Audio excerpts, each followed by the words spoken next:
call this meeting, this special meeting to order at 7 p.m. Roll call when ready. Bennett? Here. Goss here. Hubble is absent. Lawson? Yeah. Here. Tom? Here.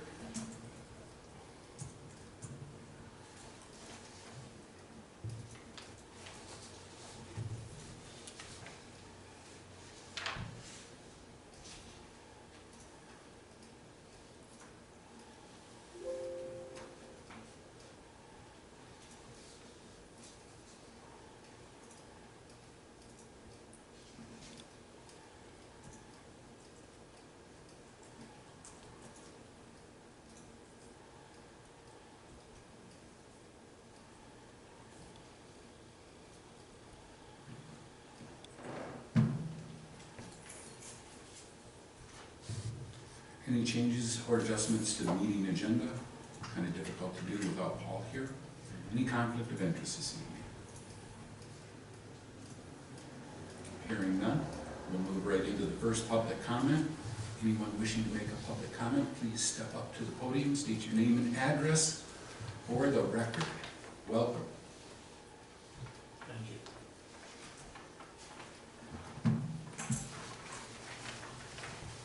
No public comment?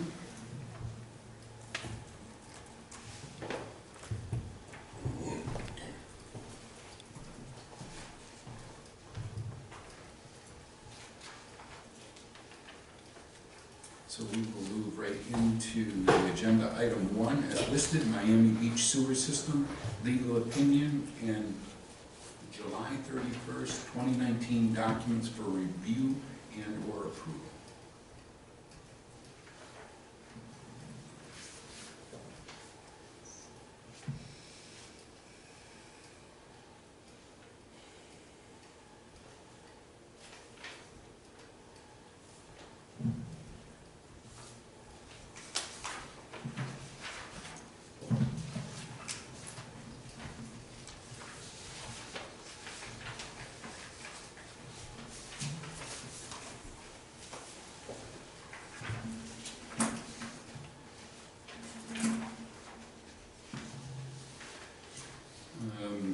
I don't know, I thought maybe we would take this by document, okay? The first one I have is bill of sale.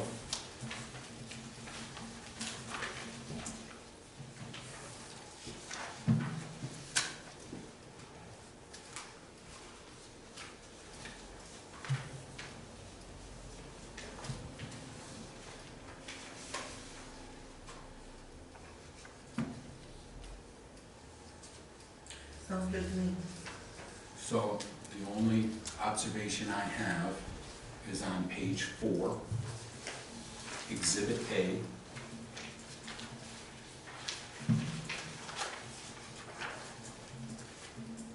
Where they're calling out the road right-of-ways. So it'd be the last sentence in the first paragraph. If I was to direct you to the Lossy Road right-of-way, where would you be? Would you be on the nature trail, or would you be on Lossy Road? You should say nature trail.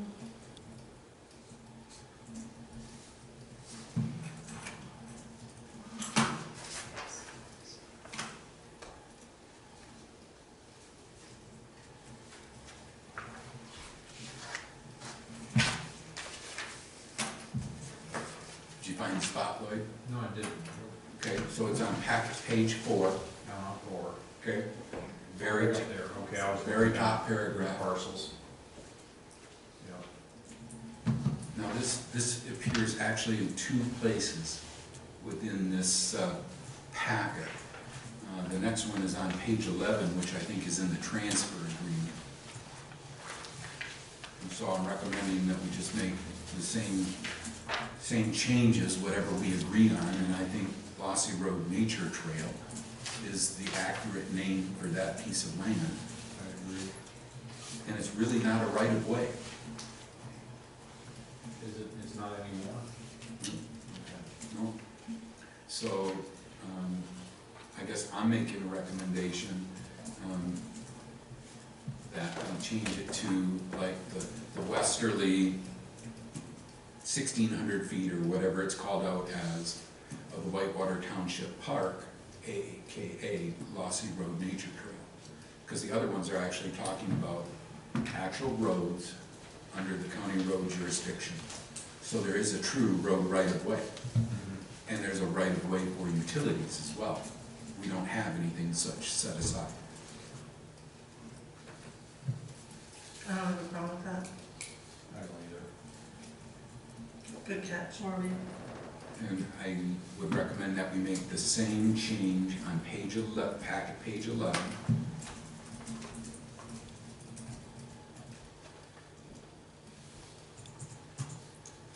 And that's under Exhibit A, legal description of burdened property.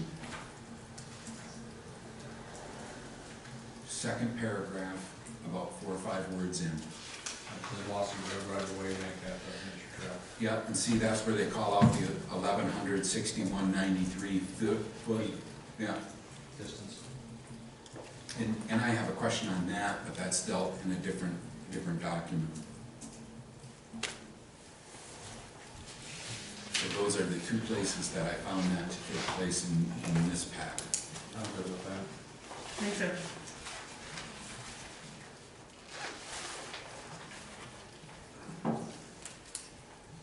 I'll make a motion to accept the Well, added, hold on just a minute, I'm making sure I know where you're talking about. okay, Okay, so you're talking about on this Exhibit A, legal description of burdened property, where it says 1,161.93 foot long portion of Lossy Road right-of-way. You want to strike right-of-way and call it Lossy Road Nature Trail? yeah. And it would also have the designation that it's township owned, whereas the other, well, in this particular case on page 11, it's not referring to other road right-of-ways. So I'm fine with just calling it the Lossy Road Nature Trail.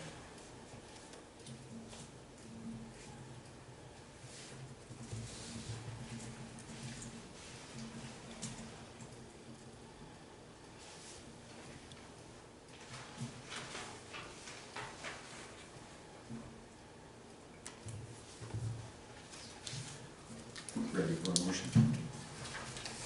I'll make a motion to accept the added MBRA, Miami Beach Road Association language of grantor warrants title to the system. Okay, hold on a second here. Do you have this written somewhere? That we've been, we haven't been provided with any of these motions in writing? You said you had these 2 weeks ago, they still haven't been provided to the board. You sent the packet out without even my knowledge, so Well, you never provided the, are you ready for the motion or no? if you're gonna say it slowly enough that I Okay. can type it. Sure. Cheryl, it's inserted in the document, I think, what Ron's proposing on this bill of sale that he's gonna read off of. She still probably wants it for the minutes though, John. Okay. Yeah, I don't know what you're referring to there, but, okay, so what is the motion slowly? Motion by Pop to accept. Added MBRA language of, parentheses, grantor warrants title to the system, and that the system is free, comma, clear, and discharged of all liens and encumbrances of whatever nature created or caused by grantor. You said parentheses, where's the end parentheses? I'm sorry, end parentheses after grantor.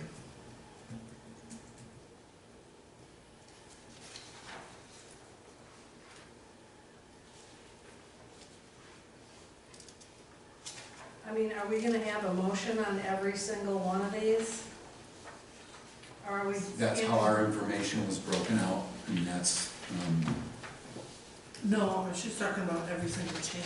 Every single change, I don't That's think we need just to have one a change. motion on every single change. sometimes there's changes that we've been advised are admirable, and sometimes the changes are not admirable. Well, certainly Within we're a gonna be paragraph. discussing those. Sure. Yep.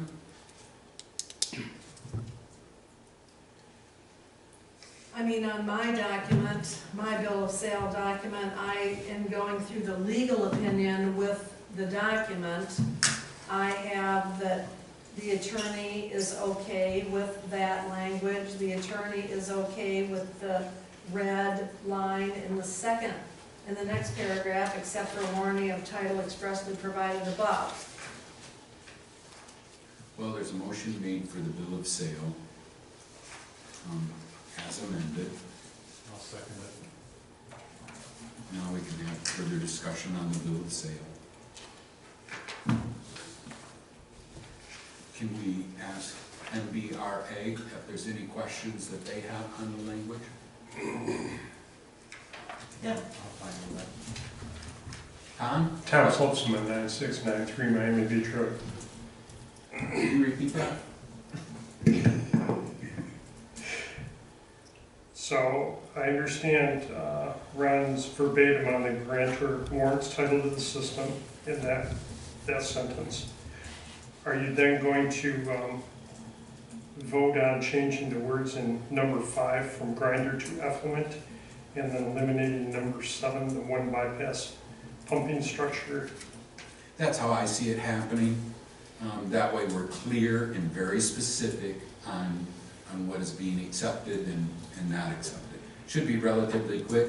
I mean, most of them are non-confrontational, not until we get down to paragraph 3 or 6 or whatever the renumber is. Okay, so, and certainly we're okay with whatever you call Lossy Road and Nature Trail. That's certainly fine.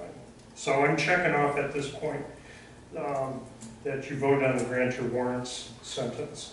So then you're gonna come back and do the grinder effluent item and number 7 item. That's under a different agreement, is that correct? It's on bill of sale. It's on bill of It's sale. all on Oh, bill is of it? sale. Bill of sale that was in the I'm packet. sorry. I'll only talk about, try and only reference what was sent out in the packet. There's 4 red line areas on the bill of sale, that's why I'm asking, that's why I asked, are we going to do every single red line area in a separate motion? That's gonna be extremely cumbersome. Well, Well, we could just do. I think we go through the and talk accept the about the changes and say, And then the changes list for the them. Lossy Trail as amended. What do you think? You're saying do the whole document? And then Yeah. accept it as the changes. As it's amended here. Yeah.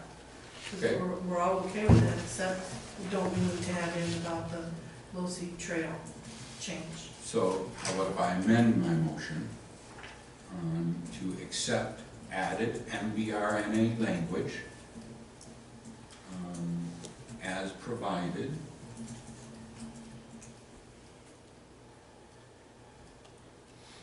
bear with me.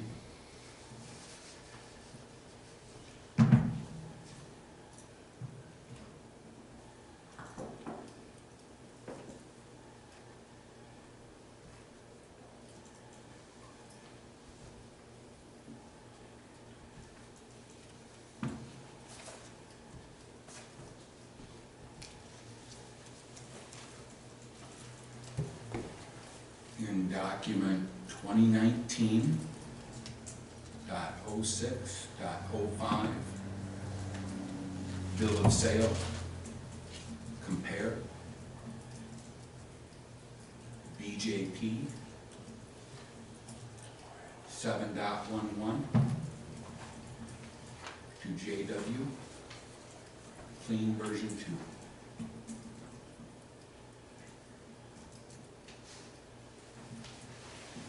So I think we should list that language specifically in the minutes. And as I understand it, it's number 5, changing grinder to effluent. it's the elimination of the sentence under number 7, which says one bypass pumping structure with valves to ensure that there is no service disruption if the pump chamber fails. It's acceptance of the language inserted, which is okay with our attorney, grantor warrants title to the system and that the system is free, clear, and discharged of all liens and encumbrances of whatever nature created or caused by grantor. And it's also the added language in the next paragraph that says, except for warranty of title expressly provided above. Agreed. Agreed. Agreed. And then we should also make a notation that we're going to amend Exhibit A.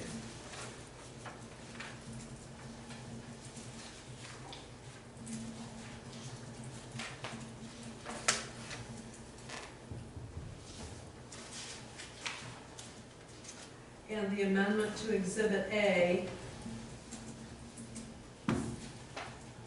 is changing, Strike Lossy Road. well, wouldn't we be changing Lossy Road to Lossy Road Nature Trail? In this case, I would like to make a break because the other two roads that they're talking about, Cook Road and Miami Beach Road, are definitely, one's a private, under private control, and the other one's under county control. So Lossy Road Nature Trail will be a township owned.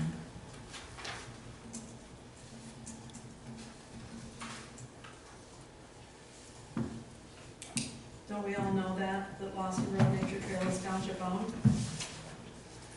Are you yes, asking, are you yes. saying you want to put the words township owned in the document? That's what I'm trying to figure out. Whitewater Township Park is what I would like to place in there, AKA Lossy Road Nature Trail. So it's different than a road, it's different than a private road, it's different than a county road, it's an actual park, not a road. When you say you'd like to place in there Whitewater Township Park, we actually have a park named that. So I'm wondering, I guess I can make Can't the you word just put- park lowercase. Why can't you just put Whitewater Township Lossy Nature Trail? That's it. Lossy Road Nature Trail. I'm fine with it. Whitewater Township, Lossy Road Nature Trail. Yeah. I'm just trying to get it out of the road classification, is what Got I'm it. attempting to do. Got it.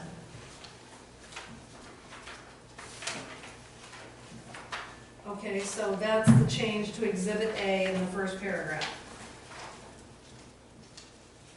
Is that the only change to Exhibit A?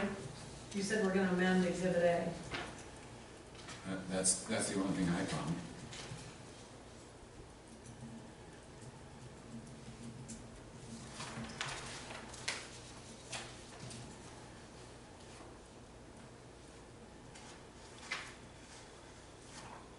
So do we have to have a motion that we accept all those changes, or can we do it by consensus, or? I think we should go through by motion. So you have your motion out there. Lloyd, you still second? I still seconded it. Right, He amended it. right.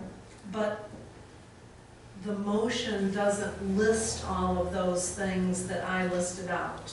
I thought you were putting them in the motion. That's why I had separate motions to. Well, that would be an confusion. amendment to the motion to add all the things I listed, correct? Yeah, but why do we need to list them in the document? We're accepting the changes that are in the document. Well, I'm just trying to make sure that everybody understands that the changes that are being proposed and that we're all accepting them. Those are the changes. But when you think about it, we didn't accept the document before the changes. It's all new. This is one document we are accepting in full and whole. That's a very legitimate point. So it's not like we accepted this document before and these are the changes. We didn't. We're accepting the document as a whole. This is just the final revision, Good point. right? Are we not accepting the document as a whole? Yeah, I don't see why we have to list out these individual changes. We didn't list out individual changes that was made before this.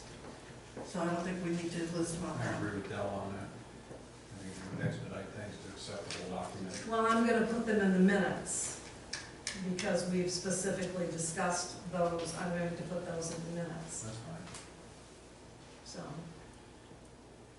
I just wanna make sure that the motion incorporates all of those, because the motion, let me reread the motion. Okay, so the original motion by Pop was to accept the added MBR language of this grantor warrants title to the system, only that. That was the original motion.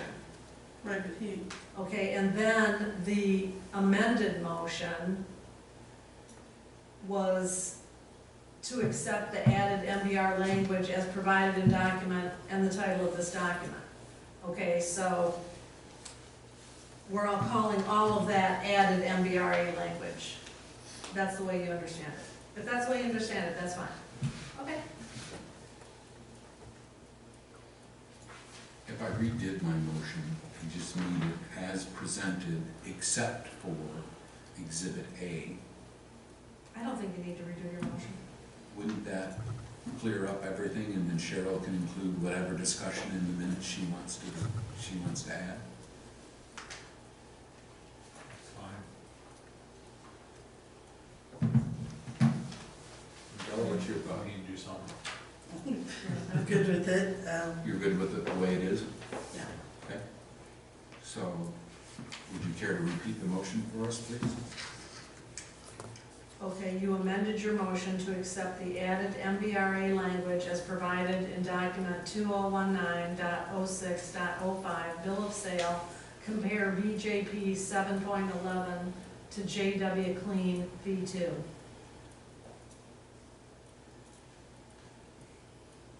All in favor of the motion, say aye. Aye. Those opposed? Motion carries. So, to kind of recap where we just kind of went around a rabbit hole, I think I would like to try on the easement modification, maybe we go through change by change. And that way, we don't have to worry about how the motion is worded or whatever the case may be. Can we try it? That's, That would be preferable. okay. Okay. We might go a little faster. Yeah. So the next document that I have in my packet begins on page,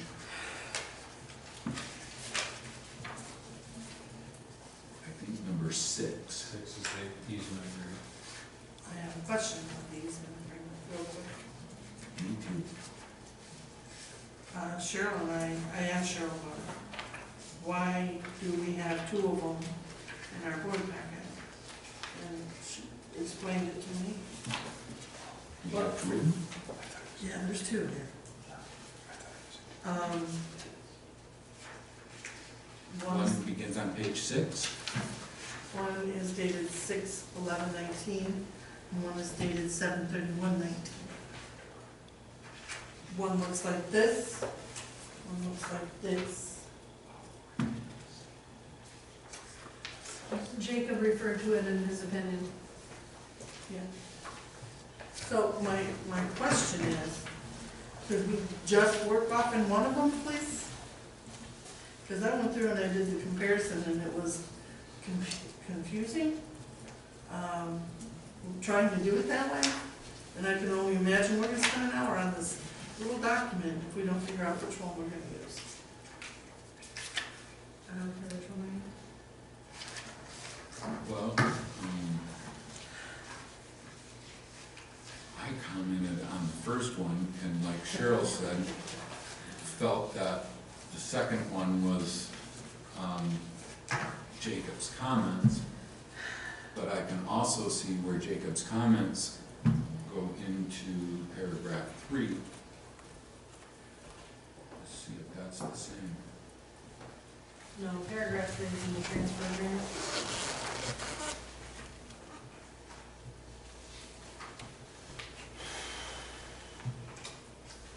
See, there is quite a difference. Because I'm sorry, Okay, go ahead, I'm sorry. because in the one document, paragraph 3 is labeled as benefited property. And then in the other document, It's labeled the same. no, it isn't. Mhm. Paragraph 3 is crossed out, and it's labeled attorney fees. You're looking, what you're doing is, you're looking at the easement agreement, and Oh, then and the you're looking transfer. at the transfer Right. agreement. You are not comparing the two easement documents. So then I only have one. Yeah, They but were all this in the one packet. is at the very end of our work packet. This is the first one you saw. Yeah,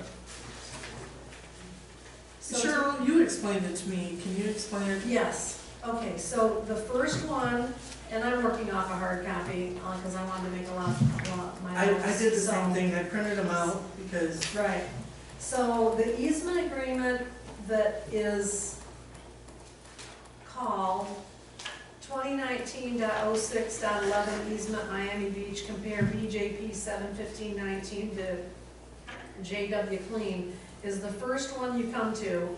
That is the document that was supplied by MBRA. okay. And that is the one that Jacob commented on in the legal opinion where he referred to easement. At the end of his and he doesn't have very many issues with that document.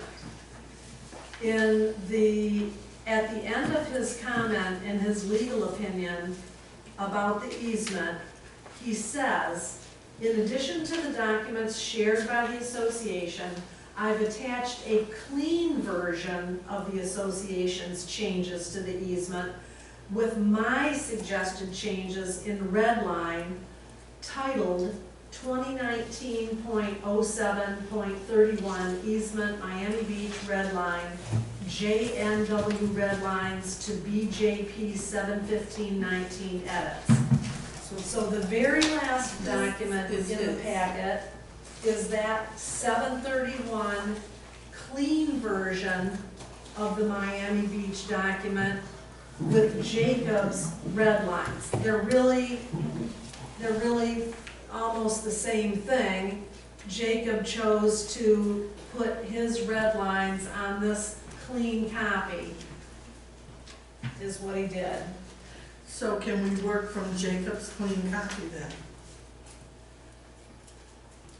Yeah, because I went back and forth and with his comments that he mentioned, and I had gone through the June document, written some of his comments on that document, and then got to the end of his comments and found that he had this other clean version with what he suggests should be in there.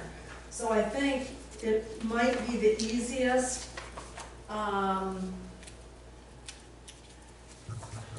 don't know, we might I have to think look at it'd it be more. easier to go back just to his clean copy. A perfect example is, number one, purpose. When you look at this one, the Miami Beach Road Association's copy, that we got the legal opinion on, the only change that he made is he took out which shall not be unreasonably withheld, Struck it out. delayed, or conditioned. He took the rest, Who's he, Del? Jacob. Jacob. Yes, he struck that out.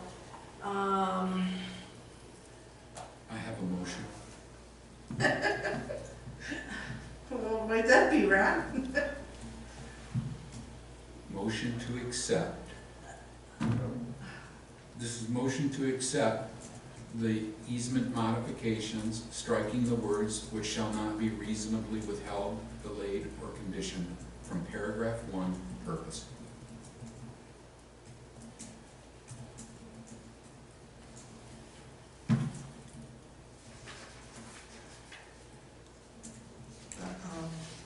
I'll second. Okay. It's as written. As written. So now we're back to going through every change and Well, making a that's motion what on we- every change. That's what we just decided before we got into the easement, that we would try. Because, No, that's not what we That's not what we decided. decided. We decided to go through the Do entire whole document document and then accept the Be- whole document for the changes. Yes. to the oh, document. and agree okay. on the changes. That's my mistake. Okay. But I'm okay with that. I mean, I don't know how Miami Beach feels about it, but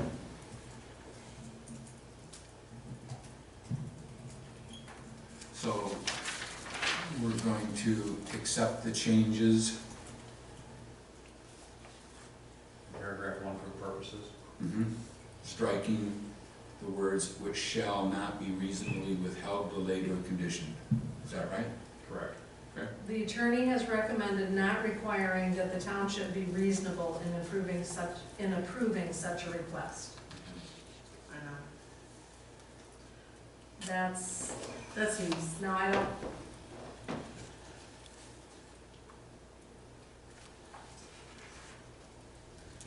So we should be unreasonable? I think that suggests that everybody's gonna be on their honor. However,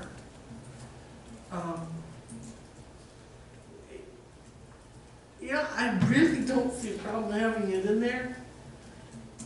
All it's gonna do is make people be on their best behavior in the future. But I think if you go farther down in there, they get into that kind of conduct and what's going on. So you're repeating it there, and you're repeating it farther down. And I don't remember where it was, but I remember reading it. Yeah. And talking about holding us harmless and all that other stuff too. It all describes that in detail. How do you feel about leaving it in red? What do you think? I believe that we should strike "which shall not be reasonably withheld."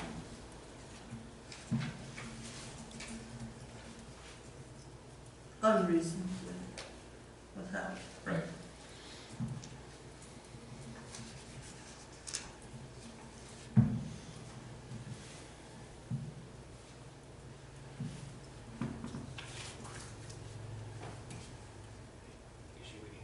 Which shall not be unreasonably withheld, delayed, or conditioned, because that's the rest of the words.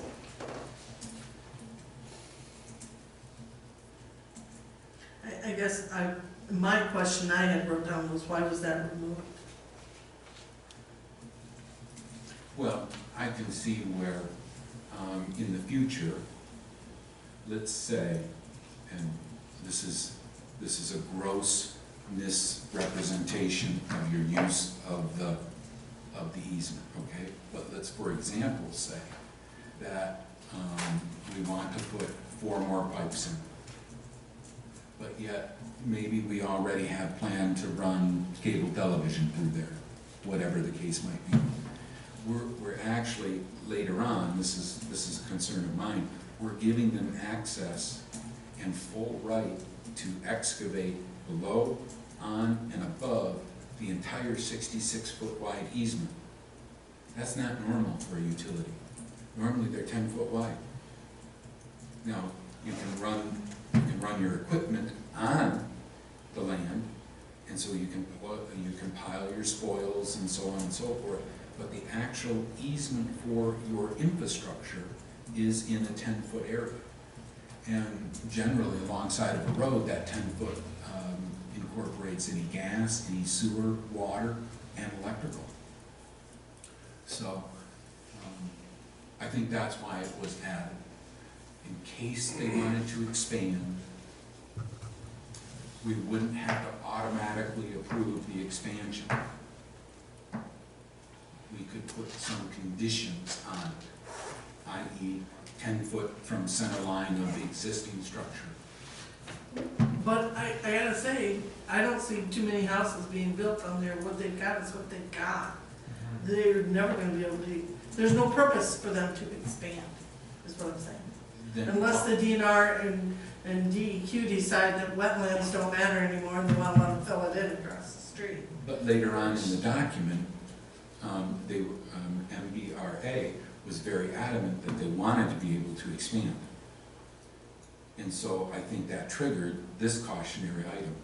So they asked to expand, and that's what this section does. They're asking for the right to expand and don't want the township to add any conditions to it. Well, I don't think that says that they don't want the township to add any conditions. It just says, which shall not be unreasonably withheld. So that means, you know, you have to define reasonable. Yeah, it says right Reasonable. above here, though. The above described activities are permitted only to the extent that they do not extend, enlarge, or increase the size of placement. So, Without the grantor's written consent. right, so that guarantees that that's not, we'd have to say yes or no, but, you know, in this day and age, you don't know who's coming to fill these seats after us. And if you get somebody that has a grudge or an attitude or whatever, that could actually sit in one of these seats and hold up changes that are just mandatory maintenance type things without giving permission, there's nothing to protect these people. I don't have a problem leaving the wording in. I don't. We have a question from the audience, or maybe a statement. Would the board like to entertain it? Yes. Yes. I just tried to make clarification around, I don't know where the assumption of us ever expanding the system, but the system is limited to the 38 residents, the risers that are there. There is no allowance for growth in our subdivision. It would require a whole new permit for us, but we learned to go back to the DNR if we wanted to make it 40 or 42. Somebody split a piece of property or something like that. So I just, for it to expand is there's always the likelihood something may happen. But right now, because the way it was paid for and everything, for somebody to come into the system, then ask them to make up for the fees that everybody else had to pay and carry over the last 20 years, I don't think somebody could actually afford it if they even wanted to do it, was going to be my comment. So the likelihood of this happening, I was reading into, we would still have required a written consent. Right. We're just asking, you know, if you did approve it, it'd be just done in a timely manner. If you didn't approve it, because you had your cable lines or other sewer lines or that would interfere, that would not be a reasonable request, is what I would think the township would say. There was no reasonableness there for us to be able to do that. May I address John's points? Sure. So, John, number one, expansion wouldn't necessarily mean additional risers or additional lots. For example, expansion, in this case, is expansion of use of the right-of-way. So let's say that there was a failure in one of the site images or whatever the case might be, and you actually had to set another one in place of it. That's actually an expansion of the use of the right-of-way. So that's how I view the term expansion, okay? You would actually be running maybe a secondary line because the first one had some kind of failure to it. I wasn't necessarily thinking additional lots, although I see your point, okay? And then additionally, as far as, let's see, your second point was what? The reasonableness that we still required Okay, your sure. written consent was, we'd have to get the township's written approval, consent, before it'd have to be reasonable. If we came with an unreasonable thing, and the township could easily say, no, it's not reasonable. I think the issue here is that we're not allowed to deny. So if you came to us with an unreasonable claim, we're not allowed to deny it. No, that's not what it says. No, it says our written consent can go either way. Not It's just- according to the legal Shall opinion. not which shall not be unreasonably withheld, delayed, Refer to the legal or opinion. conditioned. The key word is Withheld. unreasonably. It can be, it doesn't say that that the township has to do it, or can't do it. It says, which shall not be unreasonably withheld. So just for some reason that doesn't make any sense, delayed or conditioned, Not putting it on the agenda, would Right. delay things, kick Or- down the road. expensive conditions that really aren't accomplishing anything. To So making me, it so the project couldn't move forward. I've seen this type of language in other documents before. I don't think it's that. It doesn't mean that, it still means that, I think that the MBRA is gonna have to prove that what they want to do Yep. is necessary and is not gonna cause any issues or anything like that. Would It it- doesn't say that we Apologize. can't deny it. It doesn't say that because it says without grantor's written consent. If grantor doesn't give written consent, it can't happen as long as they don't unreasonably withhold, delay, or condition approval. I think it's just, I'm sitting on the other side of the fence here thinking about it, and it's just one more precaution for the public against the government. And I don't have a problem with the government having a leash on every once in a while. I don't. So what does that mean? I think it should be in. Anybody else have comments? I agree with striking it. I think that particular statement can be used somewhere else more effectively. Okay.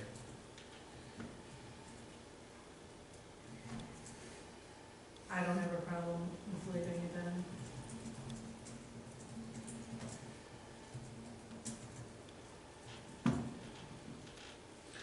Lloyd, you said somewhere else, where? I don't know, I have to look at it, but I think it also implies into, hold harmless and stuff like that. The way that statement may be better somewhere else, and I don't know, I don't have the education of the legal terms, but I don't see any problem striking it because it's already saying that we have to give our written consent. So either we give it or we don't. I think that's just a protection for, or a condition of what the consent, yes or no is. I don't like your face, so I'm gonna say no. That's unreasonable. I don't agree with the project, so I'm gonna put it off 6 months. That's unreasonable. Do you know what I'm saying? I know, but there's still due process in everything that we do. Already built in, the way government's supposed to. Supposed to is the key word.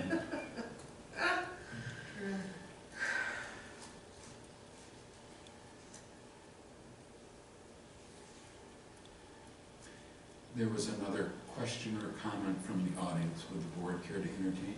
Yes. Yes. John? Would- Oh, you didn't stand up last time, and I didn't make you out of consideration, but thank you.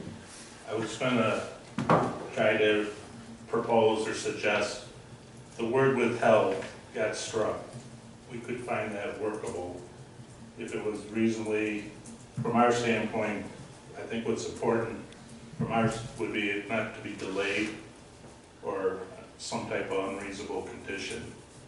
But we could, if the issue is really more or less the withheld,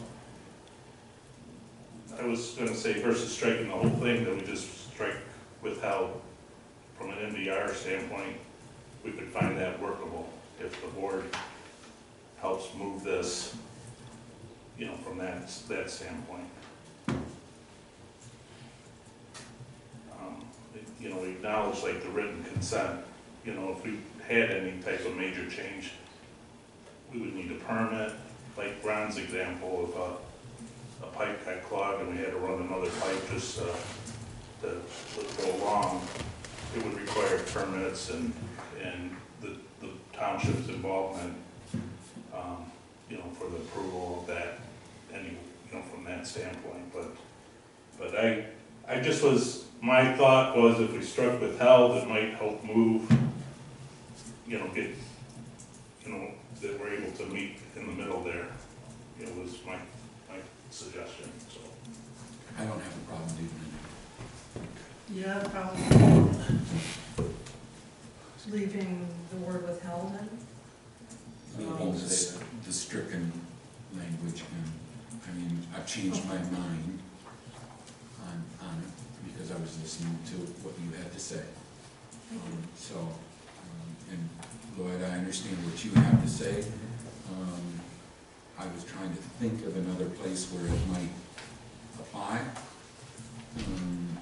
I can't right now, myself.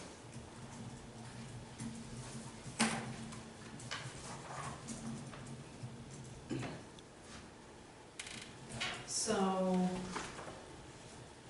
We're going to keep consensus is, the words. keep the words which shall not be unreasonably withheld, delayed, or conditioned in paragraph 1.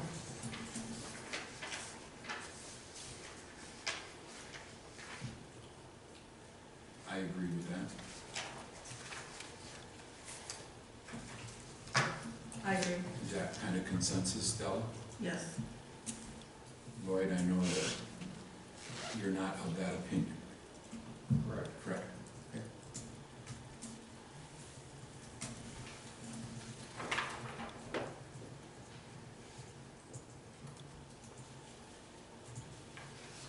So are we going to stay on that same page then? And let's see what other.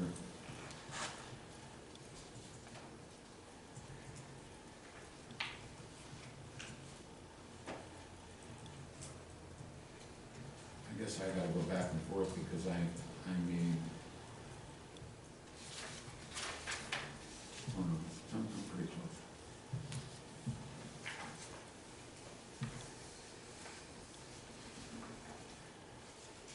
I like the added words, but shall have no obligation to. This is paragraph 6. It is.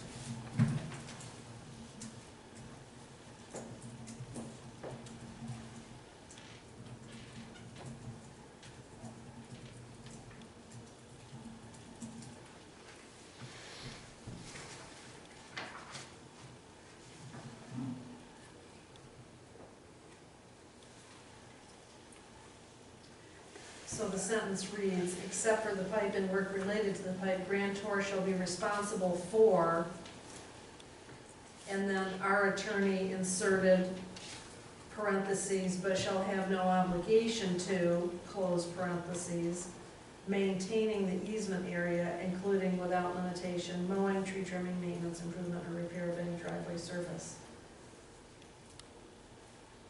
I don't have a problem with inserting those words. I don't think that issue's going to come up because I think that we are going to maintain, the township's going to maintain the trail. But I think maybe the attorney wants those in there, or is recommending that he wants those in there so that, you know, we don't have maybe MVRA calling us up and saying, you know, you need to get out there and get that trail mowed or something. We're not gonna do that probably very often, we're just not gonna do it, but, I don't know what's gonna happen in the future, but Well, I agree. I have no with problem leaving- with inserting the words. Yeah, I do not either. I agree it should be in. I agree, it should be in there as well. And I kind of looked at the next modification, where it kind of leads me thinking that if we decide to change that trail somehow, because we want a little curve in it, or we wanna somehow, you know, put a bench in there, somehow make it more aesthetically pleasing for the trail users, that we don't have to return it to its original condition as it is today. So I took both of those changes and kind of looked at them as one. I agree, but shall have no obligation to, is a good add, it's a good catch.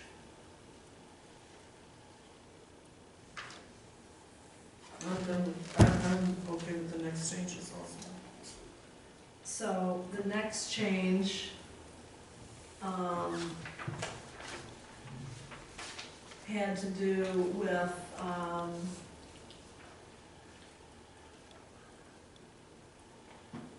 Anyone conducting work shall be required to replace the trail back to the original condition.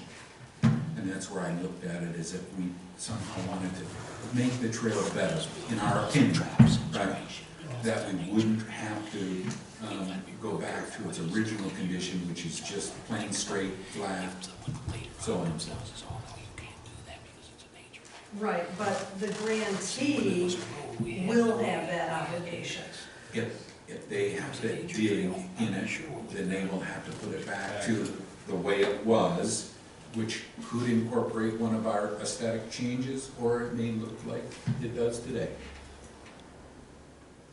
That's how I interpreted that. So he recommended inserting after the sentence I read, that after grantee performs any work within the easement area, or if grantee damages or otherwise alters the easement area in any manner, grantee shall restore the easement area to its original condition. That's perfect.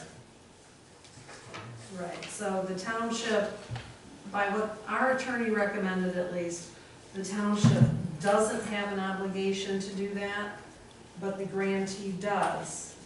Now, after this all goes back to the grantee, we'll find out if they're in agreement with that too, but,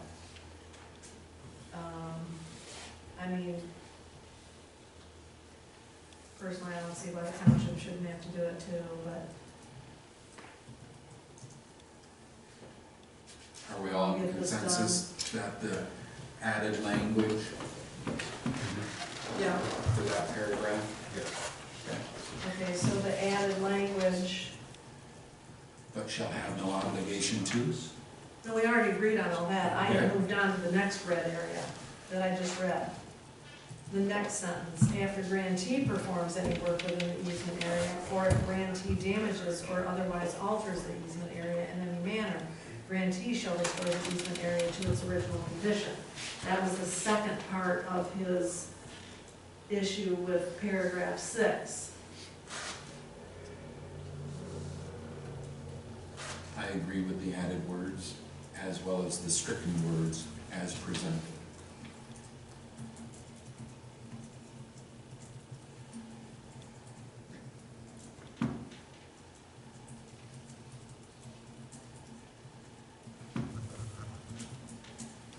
Bill? I agree. Lloyd? Yes. Sure? Yep. Okay. Let me know when you're done and we can move on. I'm done with that. Okay. The next change I picked up on was under paragraph 9, termination.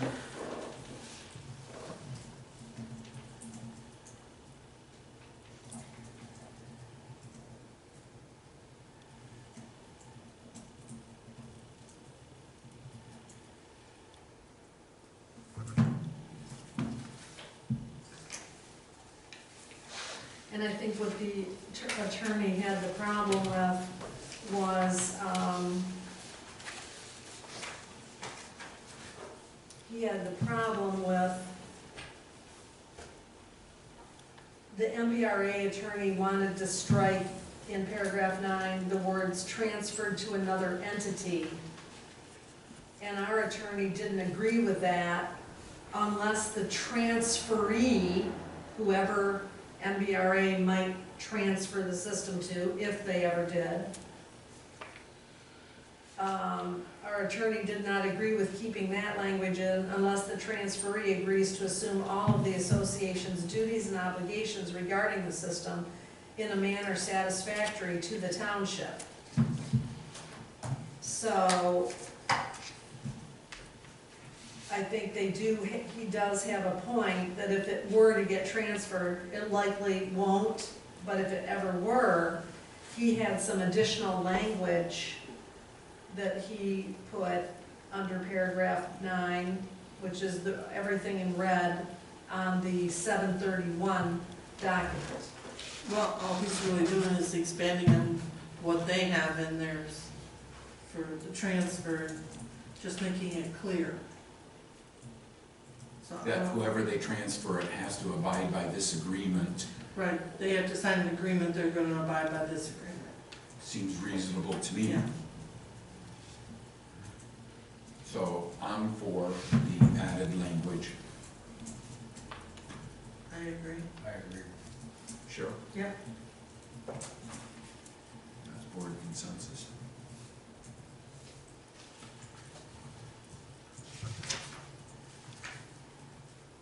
So I have the question on Exhibit A. And let's see if Exhibit A is below this. Velocity Road Trail.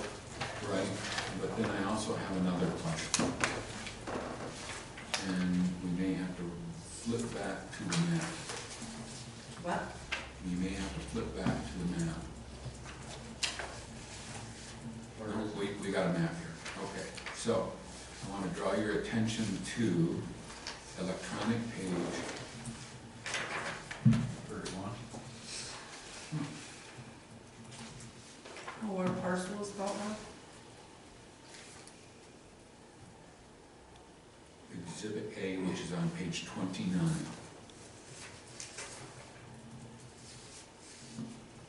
Second paragraph. The 1161.93 foot long portion of, and I'm going to say that's Lossy Road Nature Trail, right? Whitewater Township, Wesley, Okay. Nature Trail. So 1161. Now I'm going to ask you to go to page 31,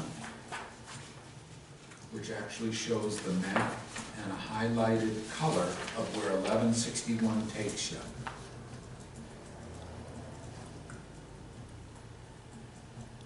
Why are we going that far beyond the benefited property? We're 400 and some odd feet beyond the benefited property. Beyond the property line? Yeah? Okay. That's where the hash lines are, correct? Well, see the dashed line that intersects with the yellow highlighted area? Yeah. That's where the, Or is that the pipe? that's where the effluent comes in at. Okay, that's the pipe. Yeah. How far over does our property line go And see, I think to that's what, the east? I think that's what the issue is here, that the easement is being shown, the easement area is being shown for the entire northern border of that 5-acre piece. So yes, the gate isn't as far down as the furthest northeast corner of the piece, but yet if they wanted to have some kind of access off any other part onto that 5-acre piece. Yeah, and that's what I originally thought too, okay? Great point. So now I want you to back up to page 30, which describes the benefit of property.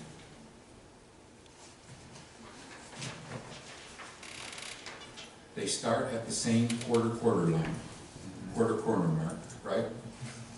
And they travel the same 1967 feet to get essentially to the center line of Lossy Road Nature Trail, and then travel east 723.55 feet to the beginning.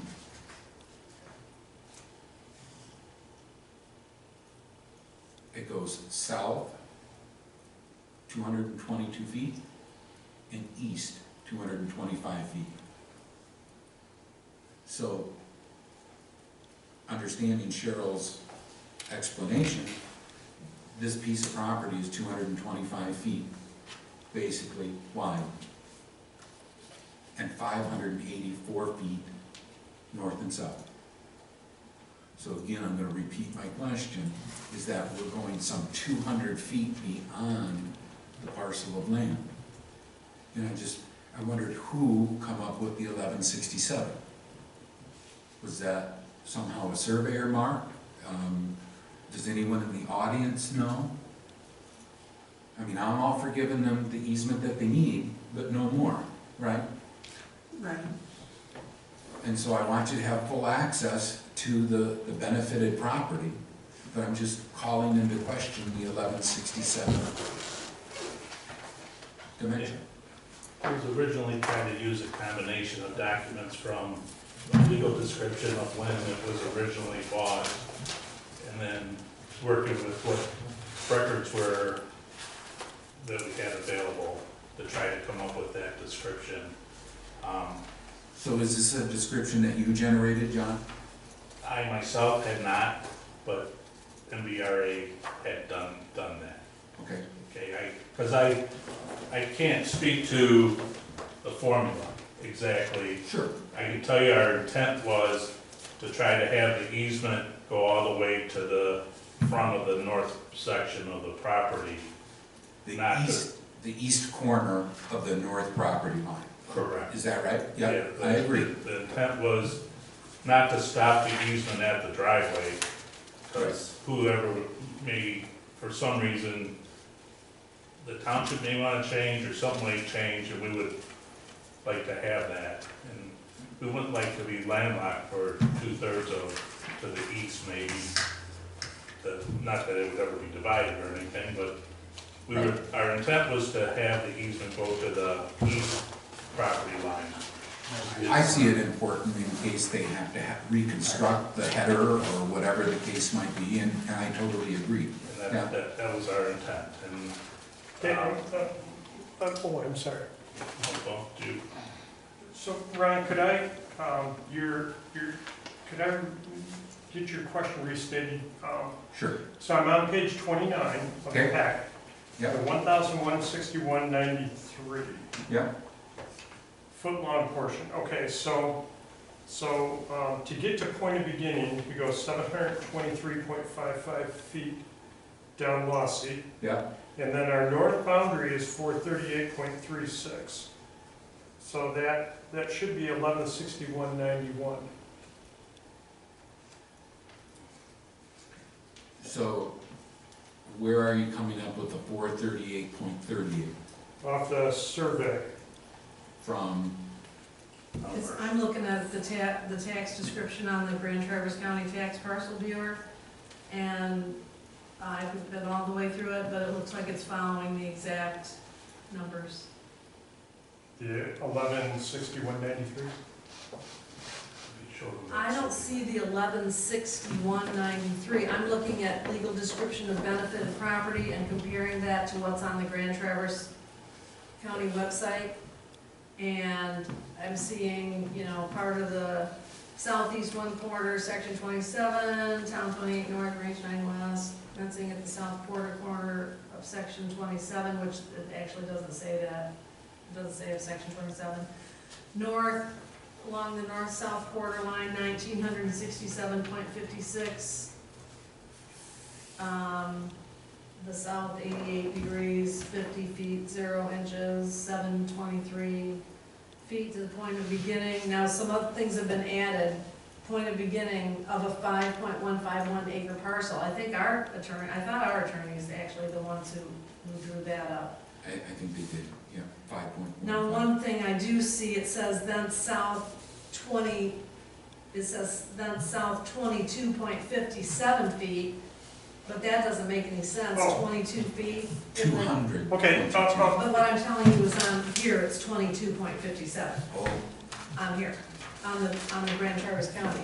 Then you've got the then south 23 degrees, 15 feet, 39 inches. seconds, minutes and seconds. Okay, all right, and then east 22519, south 4125, 17, the 18194 feet, east 21712, north 58452, north 8850, 0, west 43836 feet to the point of There. beginning. 438.36, back to the point of beginning.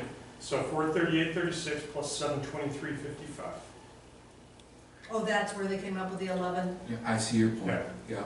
And so what I didn't take into account, Tom, I think, was the south 41 degrees, 25 minutes, 17 seconds east for 181.94 feet, which probably added, That's an angle.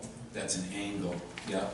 And so it's traveling north and it's traveling east. And so it probably does make up from 222.57 to 438. Can I I think Can I that's show you close guys enough. this a second? Sure, yeah. So certificate of survey, this was probably original, I think the date on that is 97, when we bought the property. Okay, So yeah, we've I got see it. There's 438 and the point of beginning is 7, whatever that number is. Sure, yeah. Okay. Yeah, So- all oh, I'm the sorry. surveys were provided to you guys. We found them here in the records, and they were provided to the attorneys and Yeah, all yeah. that kind of Okay. stuff. So that's where they're getting that from. I'm happy with the explanation of the Okay. angular, and then he has a copy of the survey which shows the north border line at 438.36. So I'm content with the 1161 93. 93 feet. Yeah. So the, Exhibit C depiction of is really not representative of? It may or may not be to scale, right? Right. I think the fact that we have it numerically accurate Okay, by survey, I think is the important part. And the graphic is meant to help us identify kind of the location. That's my take on it. So in other words, the line, the highlighted part continuing east as far as it does is, Could be misrepresentative, but we But mathematically it have, sounds correct mathematically. we have the box made. So I'm the one who put that yellow line there, not necessarily to scale to the end of our Right, property because the map may or may not have gone to the end of the property. And the map came from Elmer's as-built prints, and Elmer's as-built spelled parcel wrong every I saw time we that. did that. yeah, Carl. So, so I don't know if we want to change that, or if we don't care, or if we add no power line. I saw it as the end of the map wasn't there, and the line went in, meaning that it went a little bit beyond the scope of the print. sure. Yeah. So, Well, I'm satisfied that we have the numbers correct, and we'll let the print be a representation of the numbers, not necessarily something to scale. Is Yes. that kind of the Exactly. consensus of everyone? yep. you know, so we just basically need to change the Lossy Road to Lossy Trail. Yep. I approve that. Board, one more question on this item? Are we willing to entertain? Yep. The reference to the nature trail that had come up earlier and now is on this description, all our legal documents only refer to Lossy Road. There is no Lossy Road nature trail on any of the surveys that I had worked with. So in changing it for our agreements purposes, I would ask the board what value is adding the nature trail to it when all the legal descriptions only refer to Lossy Road. Sure, that's a valid point, and I thought I had made a representation of that. So if I was going to give someone direction to Lossy Road, they are not gonna go down Brook Road. They are gonna go down either Skidmore Road, Skidmore Point Road, or Badge Road. Because there is no Lossy Road on Brook Road. I think when we Google it, it says, because I wanted to hike the trail, I can't help what Google calls it. but I think also the township maps refer to it as Lossy Road Years, many years ago, when the county abandoned it. It was in Yeah. 1991, long before Yeah. this agreement was 92. put into 92. yeah. Long Well, that's before, when the township got the road. That's when we got the road and it became a trail on that end. it was And not abandoned an actual road. road anymore. Right. But how, where would I find reference of nature trail in a legal description? You probably won't, So why would we use it in our agreements? because Lackey Road, or I'm sorry, not Lackey Road, but Lossy Road is not accurate either. Maybe the question is, John, is maybe we should be changing Lossy Trail to what it really should be in legal documents. Maybe we should change the legal document. And that's what I'm saying. You know, and it was in 92 that the road commission approved giving that to Whitewater Township. It was called Lossy Road then. Somewhere along the way, the township made it a park and decided to call it Lossy Road Nature Trail. Now, I agree, except for internally within the township, it's never been formally on something that got filed with the Register of Deeds called Lossy Road Nature Trail. So, Maybe it's time it gets fixed. And I don't have an objection to the name, I just would have a problem that we're trying to be as accurate in the documents that we have support for. you know, I have a suggestion that might solve it, that instead of, that maybe what we do is an AKA, also known as, Yeah. that where it says Lossy Road, the 116193 foot long portion of Lossy Road right of way, that we then insert AKA Lossy Road Nature Trail.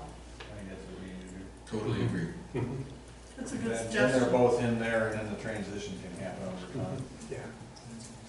Is that good for you, John? That, yes, thank you. I just was trying, that works for us. Okay. Because I just see if we ever refer back to a survey or whatever, we have both, so. Board, we have yet another question on this item. I'm good with that. Okay. Can I just automatically call on them in Yeah. the future board? John? John Burke, 9675 Miami Beach Road, because I keep listening to Ardella. But, Careful Uh-oh. with that. but we're building, we may be building ourselves a box here in the future. That nature trail, do we have anything that says that we have egress for that first 1,000 feet? Whatever we're gonna call it. Because they're calling it a nature trail, if someone tries to say, oh no, you can't drive back in there because it's a nature trail. Do you understand what I'm saying? And the rules of the park are no motorized vehicles. All right, Okay. so we've got 1,000 feet of that we need egress, And, motorized vehicle. and we have granted that, I believe, in the easement agreement. That's in our document. We have it? Okay, I just wanted to make sure because Yeah, that is. I didn't want someone to come and say a little later on, saying, well, no, you can't drive in there, it's a nature trail. No. Okay. Does everybody agree that that's, We do, the motorized is covered? limited to maintenance and Right. repairs, That's in here? yes. Okay. It's, Yeah. yeah.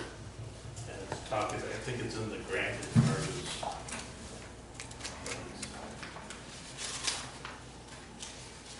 So that's everything on the easement document.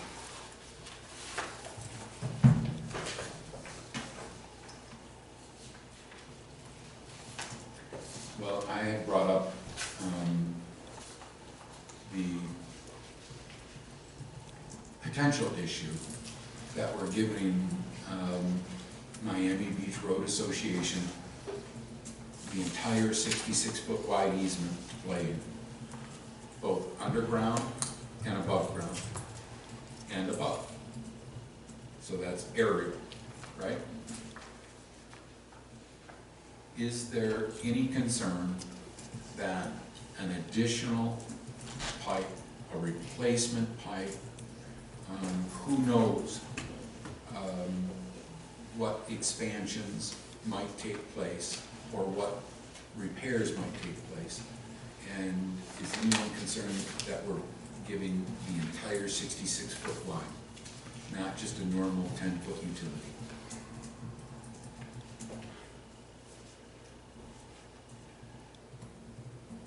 I think any expansions are gonna have to be approved. So we've got a little bit of say in whether or not how much they use. I see. We can request that they stay within the 10 feet. And that's my point here, Yeah. is that we put that number in 10 foot of center line or 5 foot of center line of existing infrastructure. Well, that's, I think that's quite unreasonable. I mean, when you're talking, if a large truck has to go down there or something, I mean, This is just underground. Above ground, they have the full use of the 66-foot line. It's just the underground portion. And so that allows room for additional utilities, if they were ever to use that section for whatever. Maybe someday you have a pump station there, and maybe electricity has to be run. We want it run right close to your existing infrastructure. All that would be with consent of the township from our earlier, I can see that point. and some of the other documents, we have to comply with whatever permits, ordinance, that may be required. So any building that would be in that area would have to go through the township. I'm okay with the 10 feet on the, if it's, the staying within that portion. I don't know if that day would ever come. The likelihood of that is, we may not be able to cover 100%, we may get to 98. But if you feel that it's that, if that's No. that important issue, No, it's just a concern. okay. And like Lloyd pointed out, we do have, or we did maintain, the ability to say yes or no, as I understand it, to the expansion, right? Yep. And so if you wanted to place it along the north property line, we would say no, bring it back to, something closer to your existing infrastructure. I'm fine with that. And then when you first brought it up, I would had a similar concern to Cheryl. If we had a large truck that's 12 feet, Sure. travels down there, we're not in compliance that we're No, staying 10 feet of center. no, this is strictly the underground portion. And I didn't understand that portion. But it, wouldn't that be handled in the permitting? No, Isn't that what you're saying? no. I agree with Lloyd though, but the request has to come to the township, and they have the approval or denial, so they could handle it then. Or make the reasonable request that the It stays new close. addition stays close to the existing infrastructure. I think that's fine.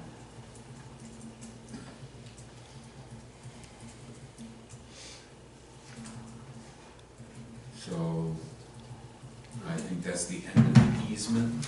Did we do a motion on the other one? To accept the document as written?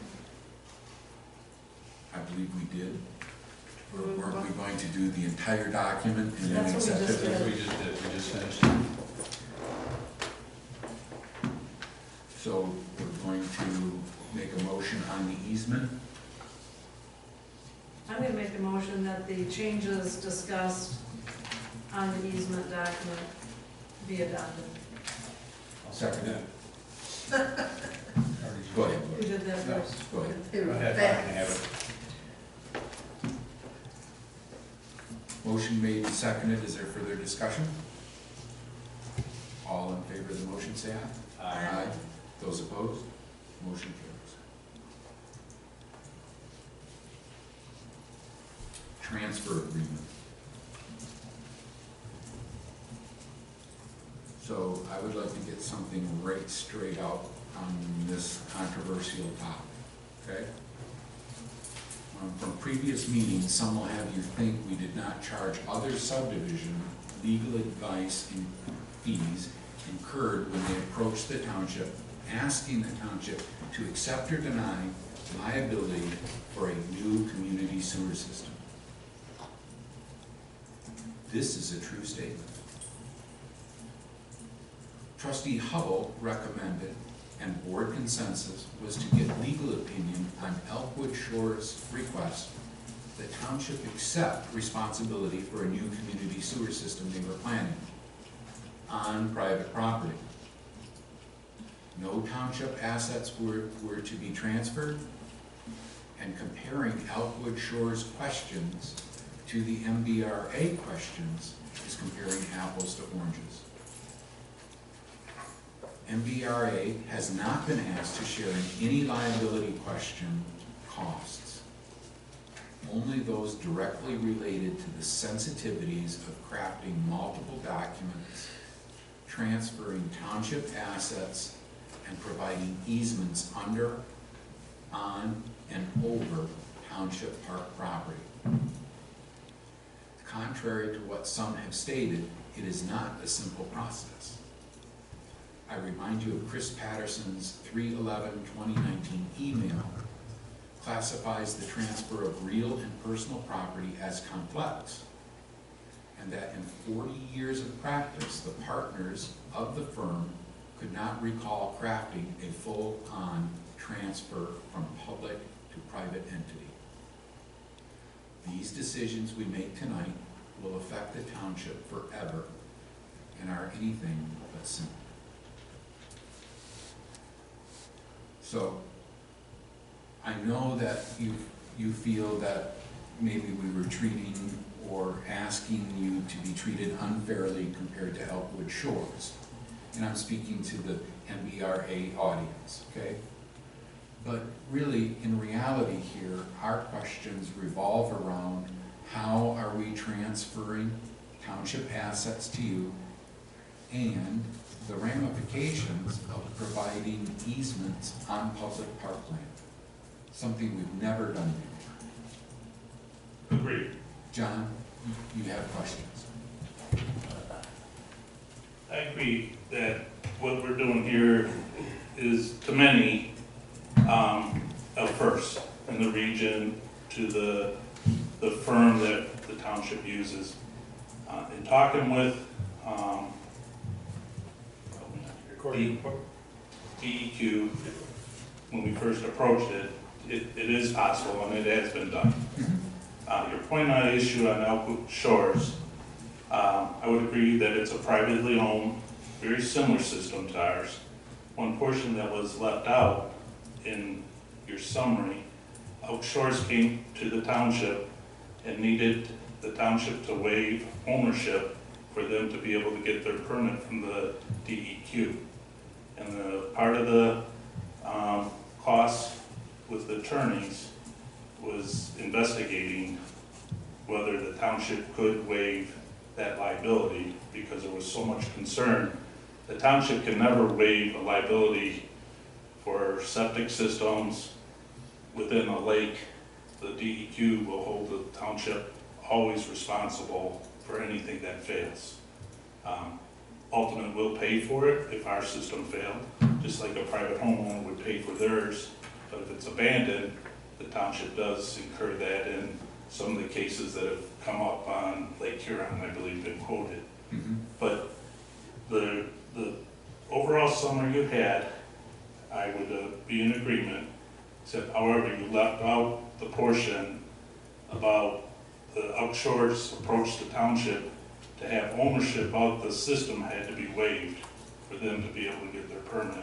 We would either accept or deny it. Yeah. Correct. And there was, I think, there was a memo supposed to be written from the township given to Elkwood Shores denying or waiving that ownership. And I believe Patterson was involved and had charged on some of his invoice, and that was where, it was part of the Hubble, our ownership and the Outwood Shores was, I think, billed on the same invoice. So Elkwood Shores provided the language that they wanted. Attorney Patterson had nothing to do with it. But So I don't know I think what he's what saying, Ron, fees you're is talking that about. we incurred fees having to look at the language. No, To Okay. waive the Yeah, ownership. we If you look back, I think you, I don't have the invoice on, so I Sure. can't, I'm not gonna, but it. but that was accepting or denying the liability of the system. We already have the liability of your system. Correct. We couldn't deny Well, it. You have ownership, we have all liability, according to the current Good point. ordinance. Good point. We today have all Financial liability. we have all liability that township will not incur any fees, Mhm. and we show no ownership for that. That's, you know, that's a good For point. something that we had paid for. So, from that standpoint, but I, talk about setting a precedent. If people come with new developments and you're now going to become a cost center where you want to charge the fees or pass the fees on, you're writing a new condominium ordinance for one specific piece of land. And I know there's attorneys involved, it benefits one party. I've never heard of anything from this board proposing to pass the legal fees on to that parcel or that party for the work that the attorneys have done specifically for a condominium Correction. ordinance. That has already been approved. The rewrite of the ordinance is above and beyond. But there's never been talk about passing fees back. You're mentioning setting a precedent of, the benefits of this. Again, it's apples and oranges, John, because the condominium project that you're talking of has already been approved. Now that we understand there was a problem with how our condominium ordinance was, yes, we are in the process of rewriting it, but the project has already been approved under the existing ordinance. So, and we do have a clause in our zoning ordinance, to my knowledge, that allows us to transfer those fees if necessary for engineering and legal expenses to the petitioner. And I assume that the zoning administrator is doing his or her job in transferring those fees, if there are some incurred. Well, sitting here the last year, I have not heard of any fees. Now, Have you avoided the billings of the township? No, Well, he's been No, provided some because of Miami Beach, so I'm sure go- you've seen. I go through your financials that are reported in the minutes that show the bills that are approved to be paid, within there, and there's I'm little talking on the revenue descriptions, side, John. I'm talking on the revenue side. Have we issued any invoices to? I don't know. No, no. We have. So- Board hasn't made any moves or motions to do that, and so that hasn't been done. It's already in the zoning ordinance, so the board wouldn't even be involved in it. It's something that is, that's another discussion, but Yeah, we'll look into let's that. not go Let's down not, that. let's not No, get off topic. we want to be treated fair. Absolutely. We don't want Absolutely. things to come up arbitrarily that all of a sudden we need to pay fees that possibly our position is, we're being asked to pay fees for things that are being asked of the attorney to oppose us in this arrangement, and versus, anything that would benefit us as a work product. We're also not subject to the client confidentiality to be shared. The work product that you're asking us to pay for can't even be shared with us, and we're expected to pay for it. And We've shared in essence what the attorney has given us. not everything though. But we can't. We can't, but we can share in essence. In essence, you're And I correct. think we've done that. One particular, one out of three, I would say. We got the first one, and it was explained that it was, that's how it worked. You could verbatim restate what they wrote, but you couldn't read their stuff. Yeah. And really, you can release anything you want as a client. First of all, get that straight. Because it says it's client privilege, it's up to the client to release it. So you've chosen not to release it. Under advice. That's fine, Mhm. but you've chosen not to. But it also sets a circumstance, and again, I'm not gonna argue at this No. point. I'm not trying to argue, Well, but there's been 2 instances that we haven't been privileged to things that have call to order. and I'll refrain when we sit down, but this last item we're going over, we had no input to these last documents to be prepared tonight, on what was even to be discussed here, They to be come- sure. So, They were included in the electronic package. All of the changes that your attorney sent to ours, plus all of the strikes that our attorney made, are all presented here in the packet. So I don't understand the claim that you we didn't thought it know. was the last document that our attorney had sent versus, anything that said this was Whitney's responses. It is the Clear. last documents that your attorney sent, Yep. except for, I think that clean version of the, easement, I believe. And I'll go back to order whatever's proper, but I mentioned the 2 points that I thought needed to be added, so.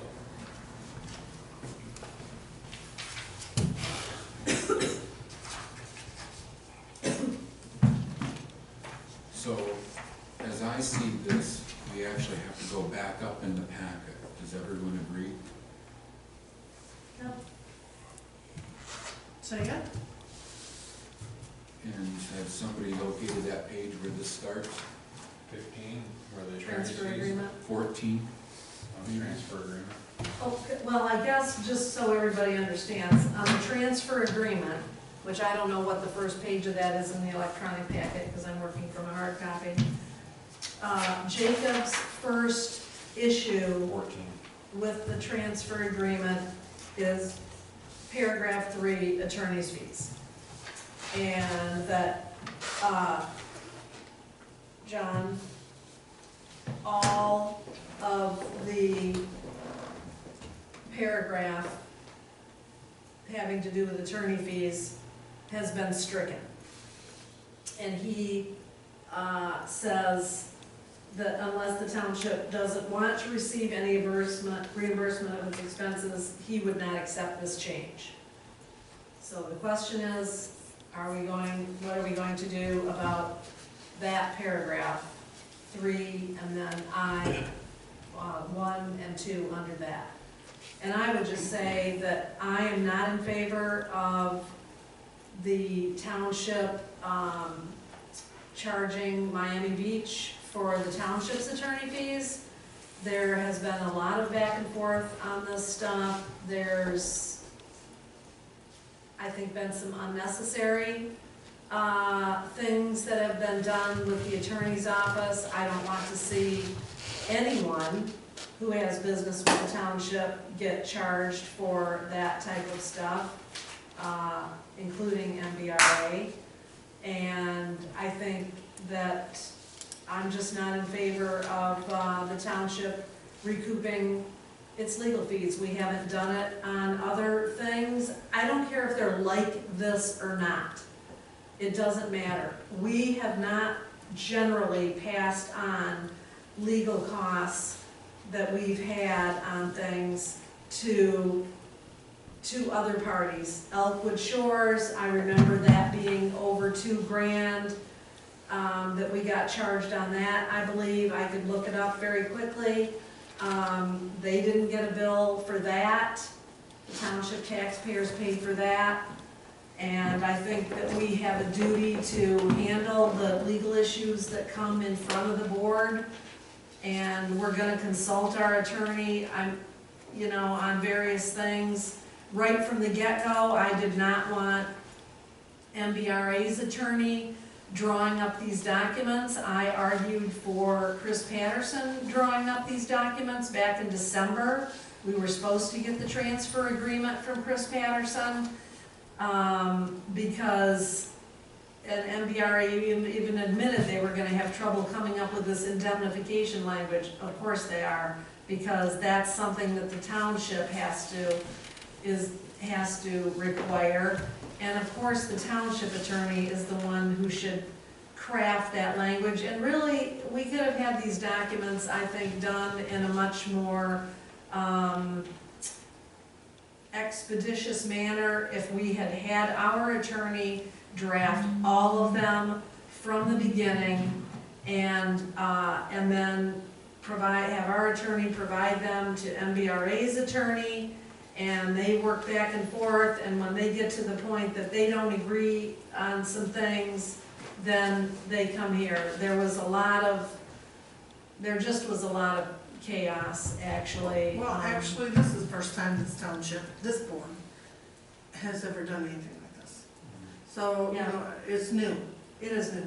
And the way I look at it, Ron, is if the township is requesting legal advice or documents, because we're requesting it to protect the township, then the township pays for it. Thank you, that's almost taking the words out of my mouth.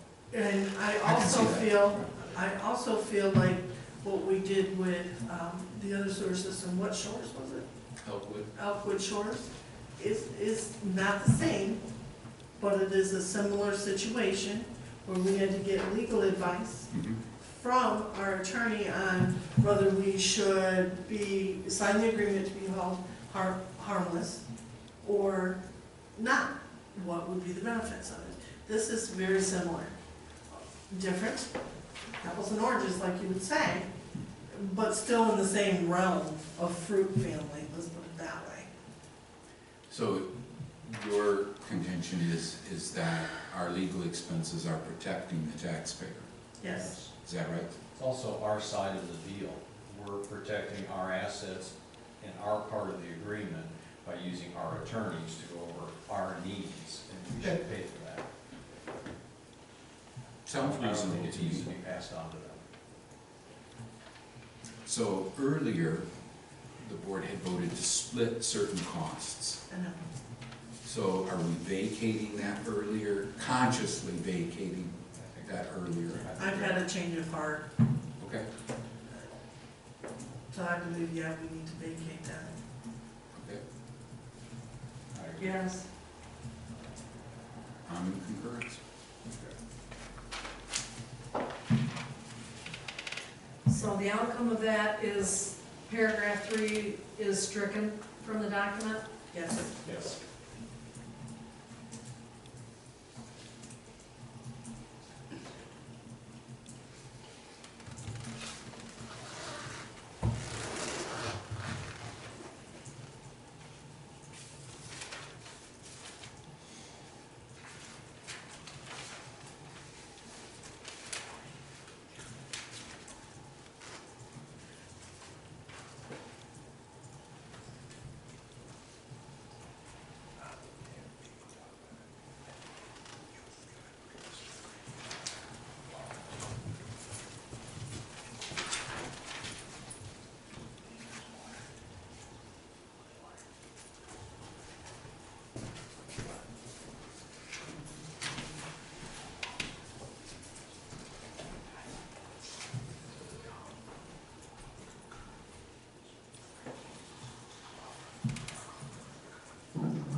So I think this precedence then will probably become part of our new policy, right, that we're working on?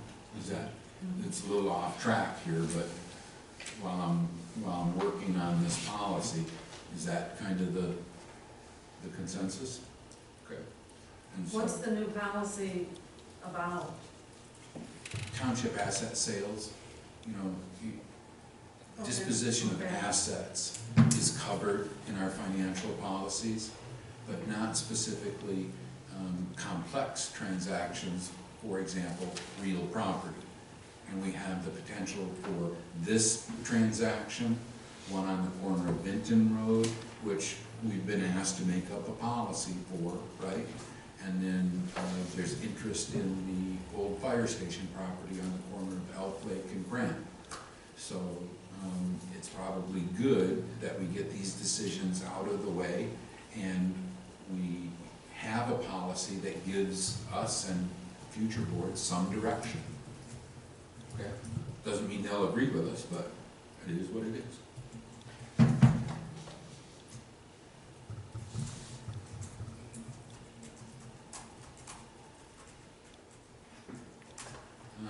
Let's see, the next note I have is in paragraph 4, which now becomes paragraph 3.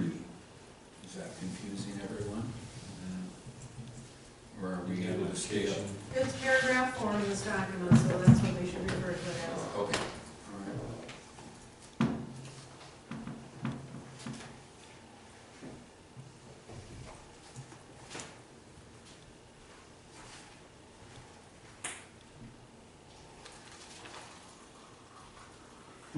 The first one I come across was scope of indemnity in 4A.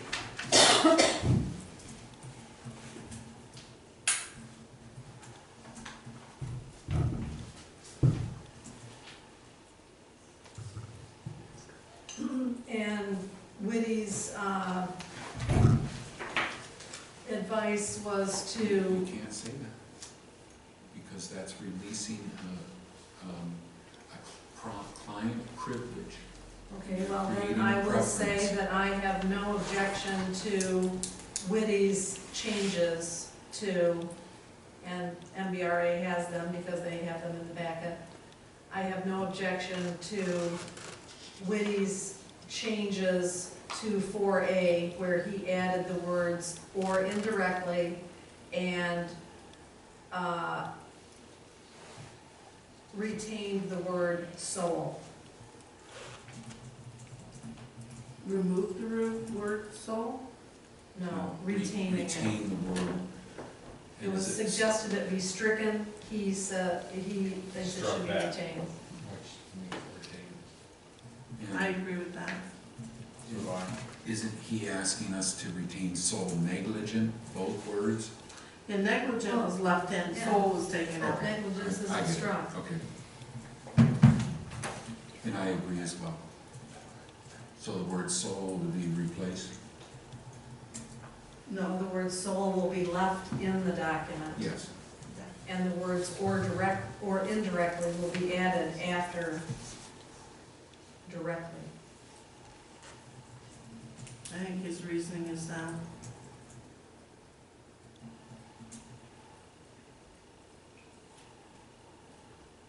I'm sorry, Ron, there's one item that I think is important, just didn't want it overlooked. In the first sentence, we had added beginning on the effective date identification, and I didn't know if that was acceptable to, from Jacob or not, but He didn't even address that. So I did Made a what? change. I did want the board to maybe, Where is this, John? in the very first sentence, we had added that indemnification would begin on the effective date of the agreement. No, I got that right up there, yeah. Right. I don't have any objection to that I don't have addition. any objection. I don't either. I saw it, I just, We hadn't addressed it, so. Good catch. I missed it.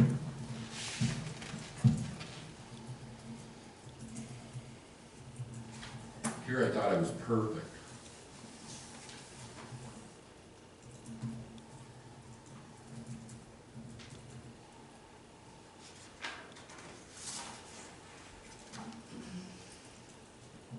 Can we move on to 4B?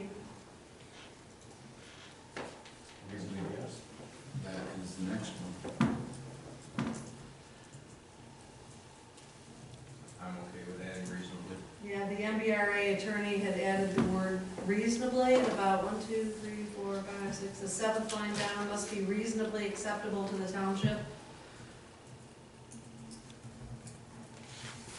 I'm, fine with that change. Agreed.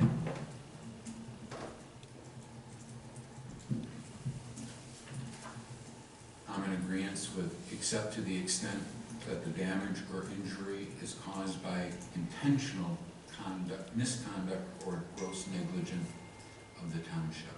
This is paragraph 4D. Correct. And I believe I said misconduct when it should have been just conduct. Let me check. Conduct or negligence.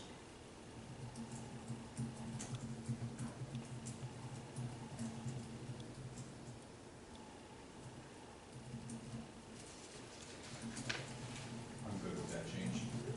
Me too. But I Okay, believe and I- so that language was, the language is except to the extent that damage or injury is caused by the intentional conduct or gross negligence of the township. Yeah. Is that right? And I believe I said misconduct, so I want to clarify that. It should be just conduct or Right. gross negligence. It I doesn't agree say with that. gross Doesn't negligence, say it just gross says negligence. No, This is, This one in our packet does. yes, but according to the legal opinion, It would be That- gross negligence. that word would be inserted. The word gross would be inserted. Okay, we didn't see that there. All in agreement with that? I agree. Yeah. Bill? yeah. Are you good? Is the next one, next changes in paragraph 4F? Yeah.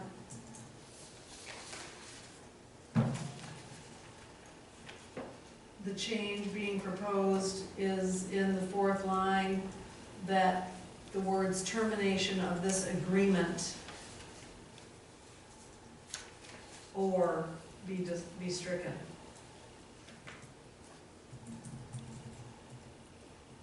I agree with that, and add the letter A.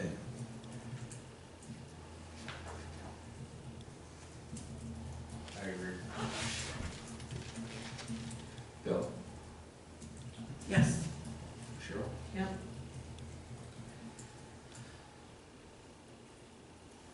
Still in 4F.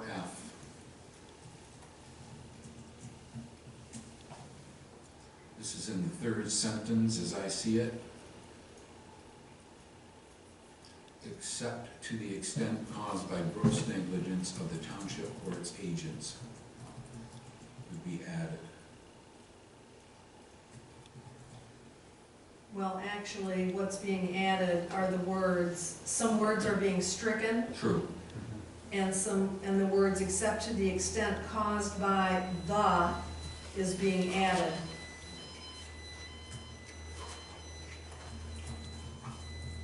I think that's fine. I'm fine with that. I apologize for the noise. I don't have a problem with these changes. No, I'm good with it.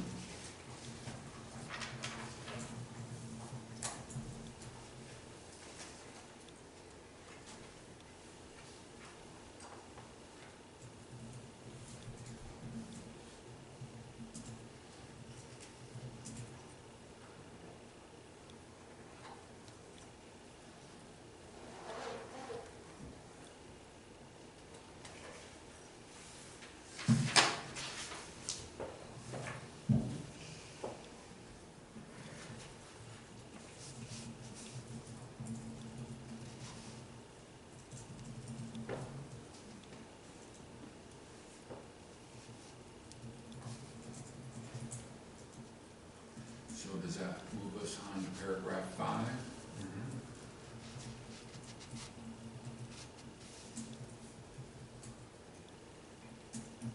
And this would be under permits, right? Grant.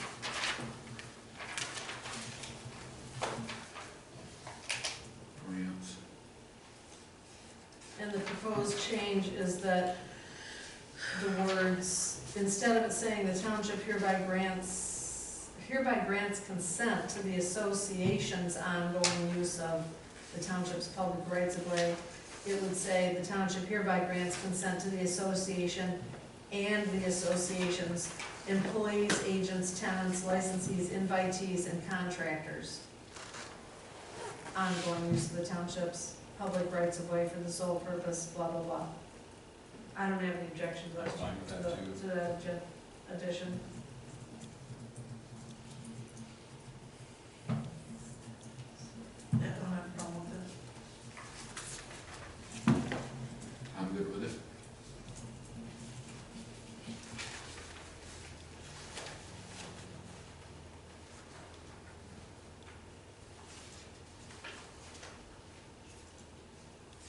Number 8, is that the next place we see changes? Yes.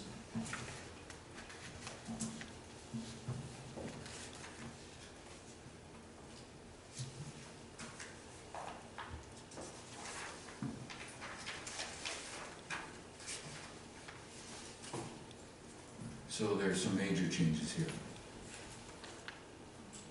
Essentially, what we had discussed on 7-9 about active risers. What would happen if the system had failed, for whatever reason? Technically speaking, there are no active risers.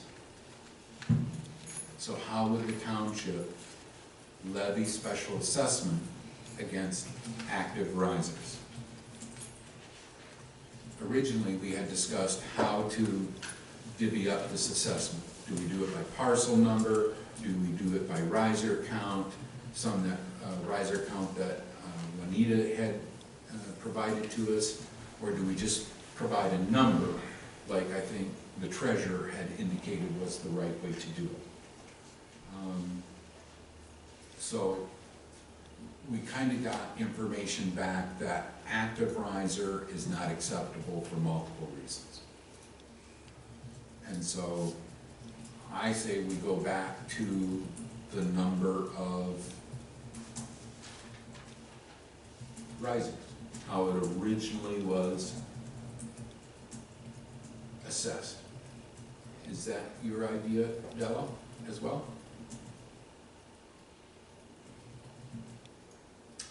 I don't think I said active risers.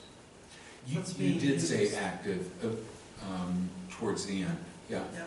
But you felt the number was important first of all. Well, my understanding is, I think there's 2 risers down there that didn't get activated because people bought lots and extended them and put them together. Those risers are never going to be used. I'm saying that because these people enlarge their homes onto these lots, and we have an ordinance that says you can only have one home on one lot. So they're not going to use those other 2. Am I getting this right? No, you're right. Yeah. So, I don't ever see those, they were put in there assuming somebody was gonna build homes on those lots. But when these people bought these vacant lots, incorporated them with their current lot, built bigger homes on part of them, they're never gonna be used. You got 2 dead risers then. You got 2 dead risers. Okay, and I buy into that, except what happens if we have a loss on one of these homes that occupy 2 lots? And then the owner decides, you know what, we're gonna downsize. And we're gonna keep our new structure on this lot, and we're going to take advantage of the riser that we've been paying for all these years, right? Because they have been being charged $20 a month to keep that riser in their name and for their future use. And now all of a sudden, we're saying those 2 risers aren't included in the future assessment. Well, That's But current. if we said active risers and they were active at the time, because of your scenario, they would be included.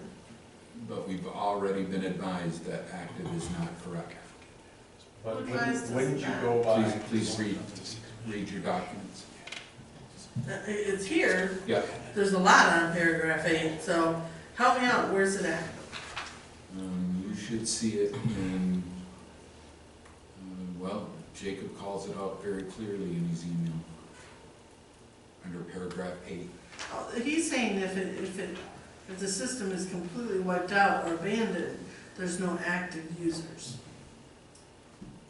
Right? Exactly.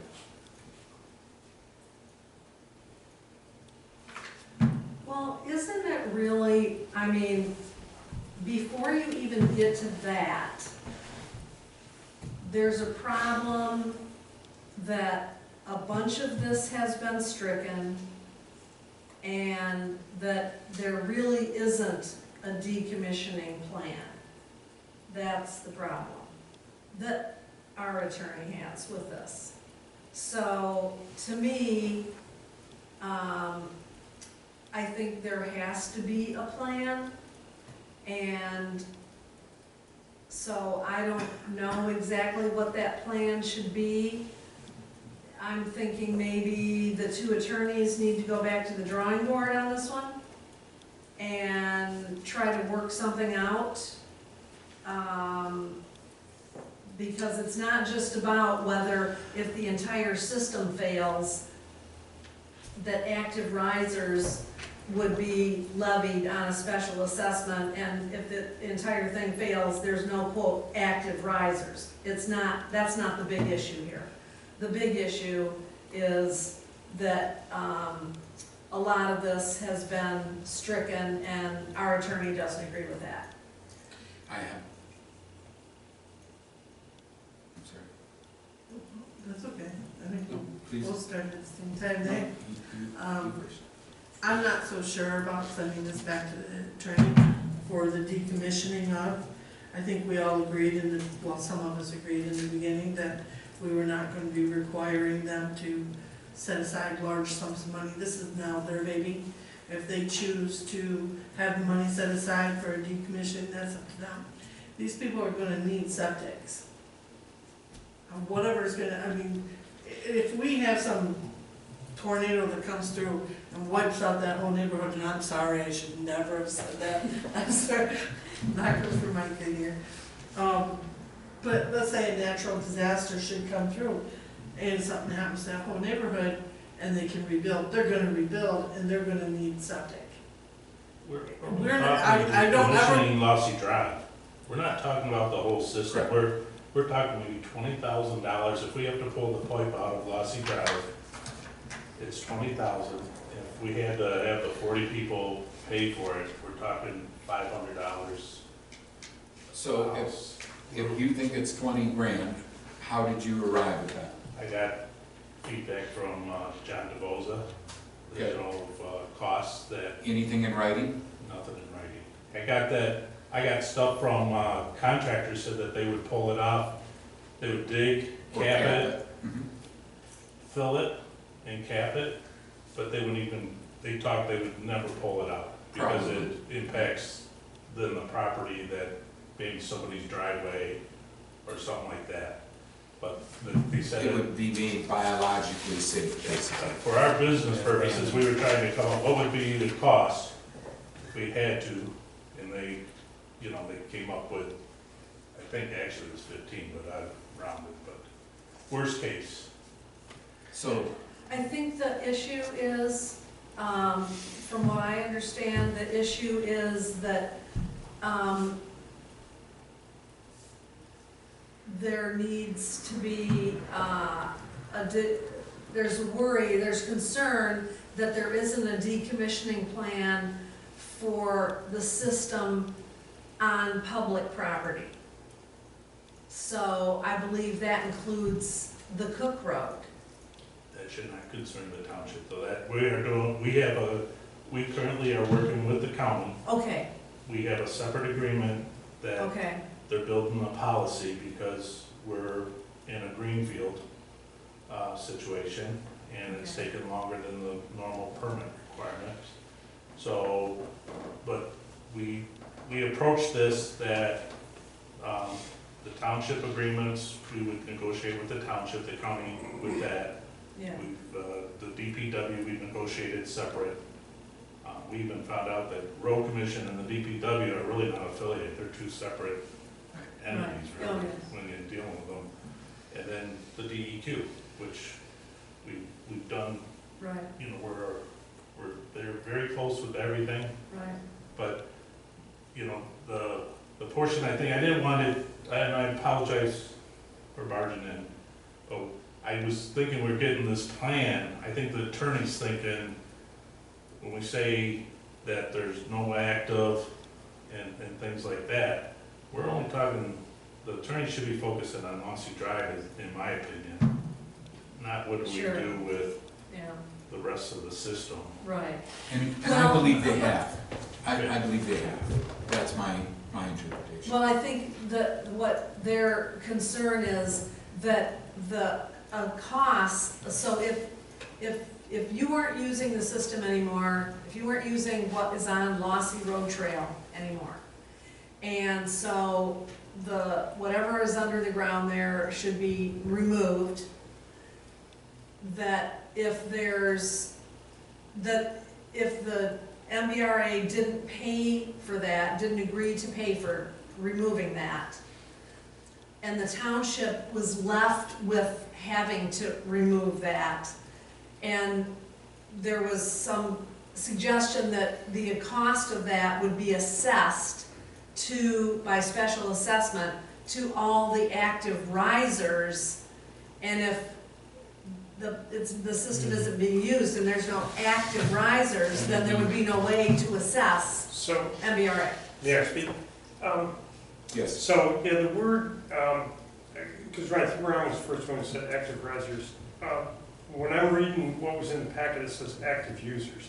So, okay, I understand your point there. That would be something an attorney would try and come up with, right? That, well, something happened and technically you're not using it. Yeah, So, could we just change it to properties within the assessment district? So I think we're all talking the same thing. This probably isn't, we Just can't the imagine this words. ever happening because Right. we couldn't live in our homes. right. And, so if You it is, could. You could have holding tanks. Right? I mean, It's a disaster and the houses are gone. well, you could. okay, Ron. Thanks for repeating Yeah. that. But like Della said, Yeah. I think the scenario is that there was some type of natural phenomenon or disaster that made this no longer functioning. Now, you know, I don't think that'll happen during our lifetime, but we never know. I think Tom's got it right, but Number of Just- we parcels. just- property use different IDs, words. they're all there. If someone owns 2 lots and they got 2 shares, if they own 5 lots, they got 5 shares. If everybody has only 1 lot, then it's 1 share. And that's All how they sharing were the assessed. cost. That's how the costs were it should be assessed. assessed. So that may give those people who have 2 risers, i.e. 2 lots, that may make them a little more responsible. But I think right, they've financially. already combined their Well, lots. if they divide their lot and lose their house and put 2 lots on there and that riser starts being used, well, it's a lot. And it gets taxed the same way, or assessed So the same maybe we way, just say by parcel, by parcel, because of the people that had 2 parcels, or combined with 1. and they combined it, now they only have 1 parcel. So, by parcel. By parcel, and if they divide and there's more, then you got more parcels to deal with. And we're talking going from 38 to 36, so the math is a couple $100. Yeah. Or do we want to take John's potential information and look at what it takes to cut and cap and fill? Why couldn't we take what he's getting from DPW, their plan for decommissioning, and make it an exhibit? Well, what we had in here was we would come up and we would decommission the Lossy Trail, that responsibility. And if the township's not satisfied, you know, then the plan B is, okay, we're gonna do the assessment to where the township is fully satisfied, whether it's pull it, replace it, cap it, you know, but But you're getting something from the DPW that's telling you what, it's gonna take and how much it's no, gonna cost. DPW is not involved with decommissioning. They're our service provider. But you said you had gotten the information from John. From that You developer. stated that, Right. About costs. about costs. Because we So- were doing due diligence, we were trying Just- to figure out what would our big picture be if we, I also called a couple underground contractors, Max's, and one other guy, on Leland or what. You know, because we were trying, what would our cost be, our liability, if we had a decommissioned Lossy Trail? Right, I And could we see. came up with 20 grand. So the other option is just to start a fund, a decommissioning fund, just like we have the tower removal fund. I know that, you know, that's probably not advantageous for us to keep track of every 5 years or however often it's reviewed. You voted on this last meeting. Yeah, we did. You voted and accepted that as special assessment. I understand. The maintenance to, Wait a minute, sorry, okay? yes, I apologize. No? We understand that that is what we had decided. We have now received information that that is incorrect. Okay, you're losing me. What's incorrect? That we can go by the active runs. Oh, okay. John Nolan is the one that submitted 15 to 20,000 would be the potential cost to cut, cap, and fill that portion of Lossy Road Nature Trail, okay? So we have two options in front of us that can be discussed. We can assess by parcel, or we can go back to the removal fund.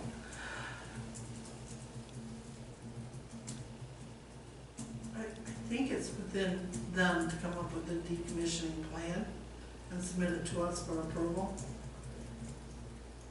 Their plan should include how they're gonna pay for it. So, my original motion on this item, which I will now state.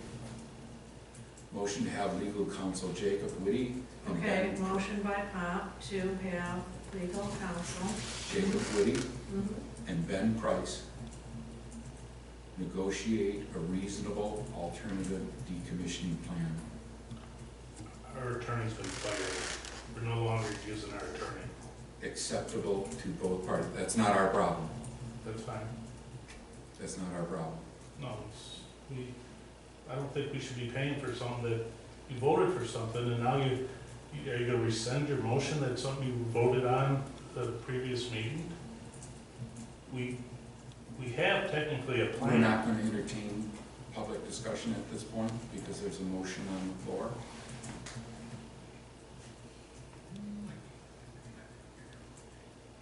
So earlier, Clerk Voss indicated she felt legal counsel could come up with a reasonable or amicable decommissioning plan acceptable. And so that was my original motion. And isn't it possible that if MBRA is currently without legal counsel, they can negotiate with Jacob Whitty directly? I don't see a problem with that. I mean, they're not required to have legal counsel. No, I don't see a problem with that at all. I think this I is, don't know if they want to do that, but, I think this is just such a complex issue that we could have potentially come up with a reasonable solution and then the attorney just shoot it down again. See, I don't see it as a complex. I don't see it that complex. Either when they decommission it, we, as a township, put a special assessment on them for it. We paid for it, yeah. We pay for it, and then They pay for it, it's done. right, or they come up with a plan and submit it as their plan to the township. I don't see it as that complex. I agree with that one. So what do you agree, that they'll come up with a plan They may need to come up with a plan, and I then think submit it it's- to, I don't think it's that dramatic of a plan, because we're talking about a small piece of property. It really doesn't have a lot of cost going to it if they had to do a big excavation and pull up the pipe. It's still something within their means on the special assessment that they can't pay for, but if they can pay for it, that's up to them. It's up to we them don't to know what create a their fund. needs are. Well, they could create their own fund to have Sure. in escrow. and- Yeah, but we have no control over that. They may have, $50. But if they, in escrow. this If agreement, they they fail, agree that we we special can assess, special assess them for this, then they agree to. we're covered. we've agreed to pay for the whole decommissioning of the Lossy Trail. Anything that's unsatisfactory to this, our plan, anything unsatisfactory by the township would be assessed to the property owners. That's what it states. You know, that's our plan. And I And think the only, But going back to Cheryl's point, that isn't a plan. I mean, That's a plan. it tells us what's gonna happen, but it doesn't tell us how it's gonna happen. And I a think that's the meteor can point. hit us and wipe us all out, but it's not gonna happen. Is this a hopeful presumption? First I got a tornado, you've got a flooding, then Tsunami. you've got a meteor, it's tsunami. it's a tsunami. I'm glad I'm not an attorney, that's all. I just, I thought we had this one resolved at last meeting. Well, I thought we agreed not to engage, I thought we weren't gonna engage attorneys no more, to neither the taxpayers or MDRA was gonna incur any more fees. well, I don't believe that there was any agreement to that. I believe there Or consensus for that fact. You can make these inaccurate statements, but I prefer you don't. No, Okay. I can go back to recording that. I don't want to throw our devil on the bus, but she threw up that it was time to end the attorney's fees. And I believe that was her exact words. I apologize. But that's okay. So Didn't say. I too go back. to I'll the pay recordings. for the recording. So, again, But if MBRA wants to come up with a plan and submit it, that's fine. Or if we want to just continue with levying per parcel, right? I'm fine with that too. But clearly, we can't use the word active riser. We can change the word. I mean, you could even put prior active riser. I mean, because that's saying before it was decommissioned, these were previously active. I I- think parcels is. the But easiest. parcels, I think, is pretty clear cut. Yeah, everybody understands what that is. And does that, correct me if I'm wrong, but did we discuss that if somebody splits their combined parcel, Then And it that becomes makes down a another parcel. now it becomes a parcel, which would then It would be count. levied, and that would be copacetic because they have already or continually paid since 1996, $20 a month for the use of that riser that they never attached to. Is that right? Yes. Yep, So yep. there would be no backlog as far, no back fees as far as the association is concerned, right? Right. Is there a hole in our theory of using the parcel number No. as, We like it. Perfect. So take this active users out, and it becomes parcel. Of using the parcel numbers or, parcel count, would that be the right term? Well, it says of active users within the assessment district.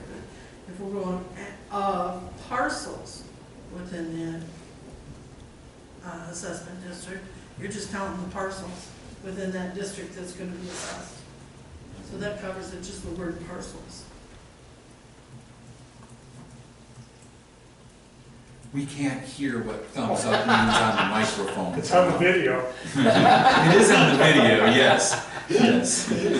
Yes, we're good with that. We concur. John? It's workable, yes. So, number 8, I'm good with all the red lines and all the changes that are made, with the change of parcels, from active users to the word parcels. Everything else I'm fine with. okay, wait a minute. You said you're good with all the red lines in 8 with the change of active risers to parcels. Correct. I'm good with it. Because they're agreeing for us to special assessment if they don't pay within a year. Or have it removed within a year or paid in, removed. I'm not good with it. I'm- I apologize. Okay, and so let me read. Tom, are you following along on page 19? Yes, And are you at number 8, decommissioning plan? yes, Okay. So, decommissioning plan, the association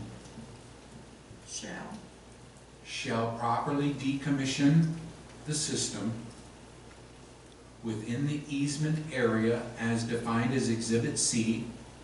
So that's gonna be the Lossy Road Nature Trail, agreed? agreed, Upon the termination, inoperability, or abandonment of the system. With me so far? yes, Decommissioning shall include removal of all components of the system within the easement area no longer in use. To me, that's excessive, because I think a proper way would be just to cut and cap, like we've kind of discussed a couple of times already. A full removal, to me, seems overly burdensome to the association. What we're interested in is that it's made biologically safe.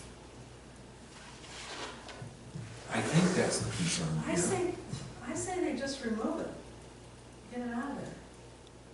I mean, if they're agreeing to remove it, why do we have an argument with them removing it? The cost that was given to you, John, did it include removal or capping? That was the cost to remove it. And they're good with that, Ron? Okay, all right. That was not, but cap was cheaper. Okay. You guys are good we're okay with it. with removing the infrastructure? Mhm. Okay.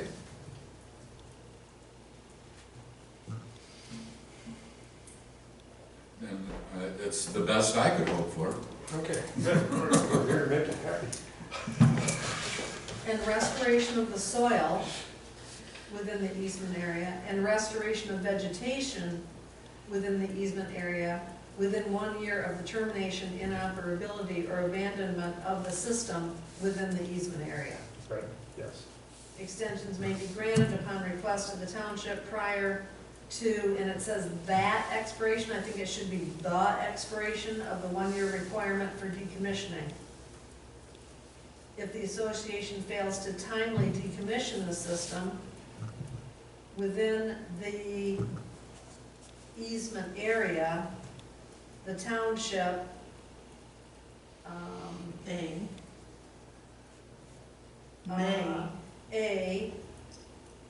I don't know if it's actually gonna be but has no obligation, decommission the system within the easement area. If the township decommissions the system within the easement area, the association shall promptly reimburse the township for any and all costs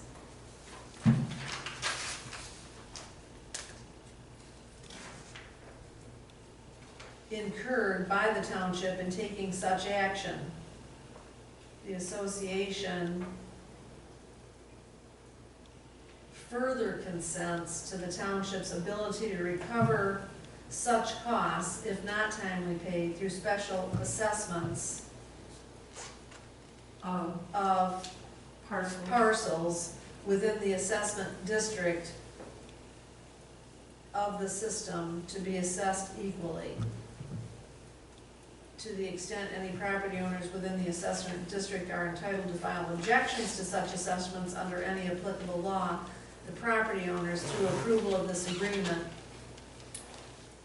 waive any objections and consent to such assessments to recover costs incurred to the township under this agreement. So what if you had, somebody sells and you've got future owners and they say, well, we weren't any part of this. It's on their deeds.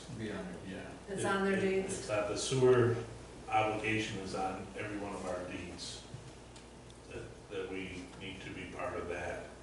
And, That they're required to be yep, part of it and it's part and of pay our, for costs that arise. we have, I apologize, I wanna say HMA, they're also obligated to the dues, because they're obligated to the association dues, because we maintain the road, and also the sewer is, and it's right on the, on our deeds.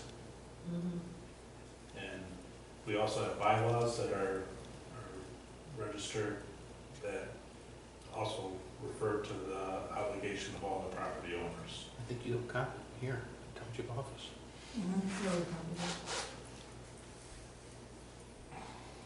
I think you looked that up one time, didn't you? I would like to see a copy of the deed restriction and maybe attach it to this, So that, because that is a valid concern. I see it as a valid concern. I asked, and Juanita actually responded in the 7-9 meeting, that their introductory packet, I think, covered that type of information, if I remember correctly. And so now John says it's actually a deed restriction, which that's, even has more power yet. yeah, that has more protection. So, you know, I'm fine with these changes. I think they're a little aggressive for the association. But if they're willing to do it, I'm fine with it. It protects everybody, yeah, those type of deed restrictions, though, everybody that's involved in a system like that, it protects everybody. It does inform the new owners. And is there a way that we can get a copy of the deed restriction? I'm sure there is, I just gonna have to pull my old deed up. Okay. It's, Call the title company. Well, somebody must have a warranty deed, don't you think, Juanita? I'm sure. You probably have one. You had the receipt for the original generator. So my bet is on you. It can also be requested from the Register of Deeds office. Right. Is that consensus, board? Yes. What is what consensus? To accept this change as read by both myself and finished by Clerk Ross. One other, let me point out, during this conversation, you did make a motion that I assume failed. What was the motion? I don't think it got seconded. Oh, yeah, there was no second on the motion to turn it over to the attorneys. So that consensus is not related to that. Okay.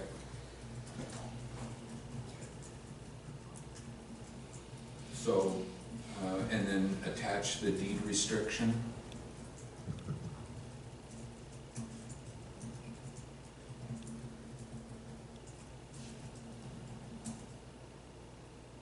I think it'd be good to have a copy of the deed restriction attached to the transfer agreement.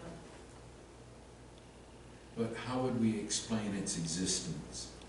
So far, everything we've read tells us how we're going to do it. We're going to do it by parcel, and then There would have to be an example or an addendum. do we add to this section in order to inform future parcel owners of this agreement? Well, I think like you said. Future you're board members, gonna- Board members. future board members to be aware that it is in their warranty deeds that there are these deed restrictions. And I was concerned about the future owner of parcel 10, you know? Well, they're gonna get it when they buy it. They're gonna get it before they buy it, because Before they buy it. they know there's an association, homeowners association there, they're gonna wanna see what their restrictions are. They're gonna be aware before they say, yeah, we wanna buy this house. And unless they don't read those documents, in which case, that's what buyer beware is all about. So as long as we have a copy that here available to us for quick reference to this agreement. Do it as an informational amendment or addendum or. I guess I don't understand the purpose. I mean, we're talking just the decommission of Lossy Trail, the deed restrictions for the whole property. You know, I have no problem providing an example, I just don't see the value of adding it into the agreement. You know, Just that it exists, John. okay, I mean, Early on, I was researching a different item, and the pavement of Miami Beach Road was topic of discussion during this particular board meeting I was looking at. And there were several people that belonged to the association that claimed the additional assessment for blacktop services was an undue burden to them, and they would not be able to afford that assessment. Yeah, I can probably come up with the people who were objecting to it in those days. If you're interested in it. So special assessments are not without their objections. Now, this particular agreement does say, and this is the part where I want to make sure that future owners are understanding they're waiving their rights to object. I would not waive my right to object to anything. They have already, the current owners, and if a person wants to buy, if I'm gonna buy a piece of property, I either agree to that, or I don't buy that piece of property. That is true, Ron. I mean, That is right. I don't have a right until I mean, the existing property owners have the rights. And they have, when the sewer system went in, you know, it was all, I didn't know anybody that disagreed with it. I mean, it added value to every piece of property and improved the lake and, I was talking about the road, John, not the okay, sewer. but so, Some decades before the sewer. and, so, I just, again, you know, to provide a copy for that, I just, as part of the agreement, the document being included in the agreement, I don't understand it as being attached to the Of the agreement. value of having it there? Yeah, I mean, you know, Ron, for the purpose of your example, the road and the burden of things but, you know, if I'm a buyer and I've got a commitment and, you know, it's like, I'll call it HMA, association fees. Mm-hmm. People, you know, when they buy that, they know up front they have that. I think it has to be disclosed, right in the purchase order, purchasing document. Purchase agreement. It's gonna show up in the title search that there's a The- deed restriction. Yeah. And they're gonna go, wait a minute, it's a deed restriction. Most people would. And that's probably true. Like I say, the only thing that bothers me is that we are actually asking future owners to forfeit or waive their ability to object to an assessment. Yeah, but They we're do that not. when they buy in. You're Think right, so? when they buy Okay. in. They buy in, they. Then maybe my concern is unfounded. But I wouldn't waive my right to anything. You would if you wanted that house bad.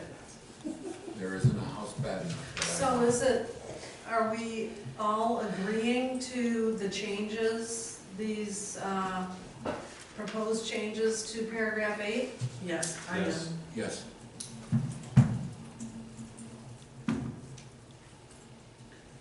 Are you sure? Oh, yes, yes. He's gonna leave you hanging for a while. I was thinking, I just, So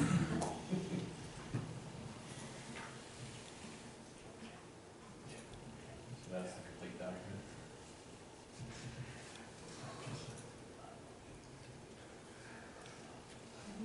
Motion to adopt the bill of sale,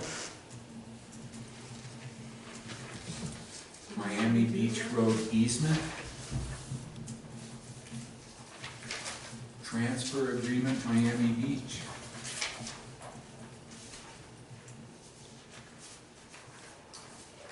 As amended here tonight. Second? Motion made and seconded. Is there further discussion? Yes. All right. And, take it as you will, this has been not a labor of love, but evaluation. So I think under the Township of Whitewater, we all should sign it, not just one person.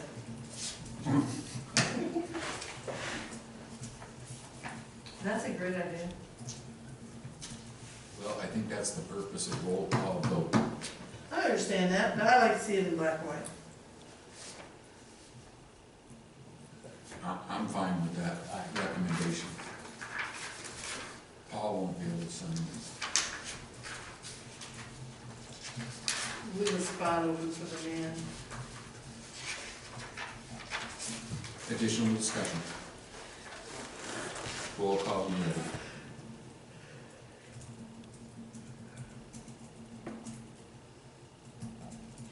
Okay, Yes.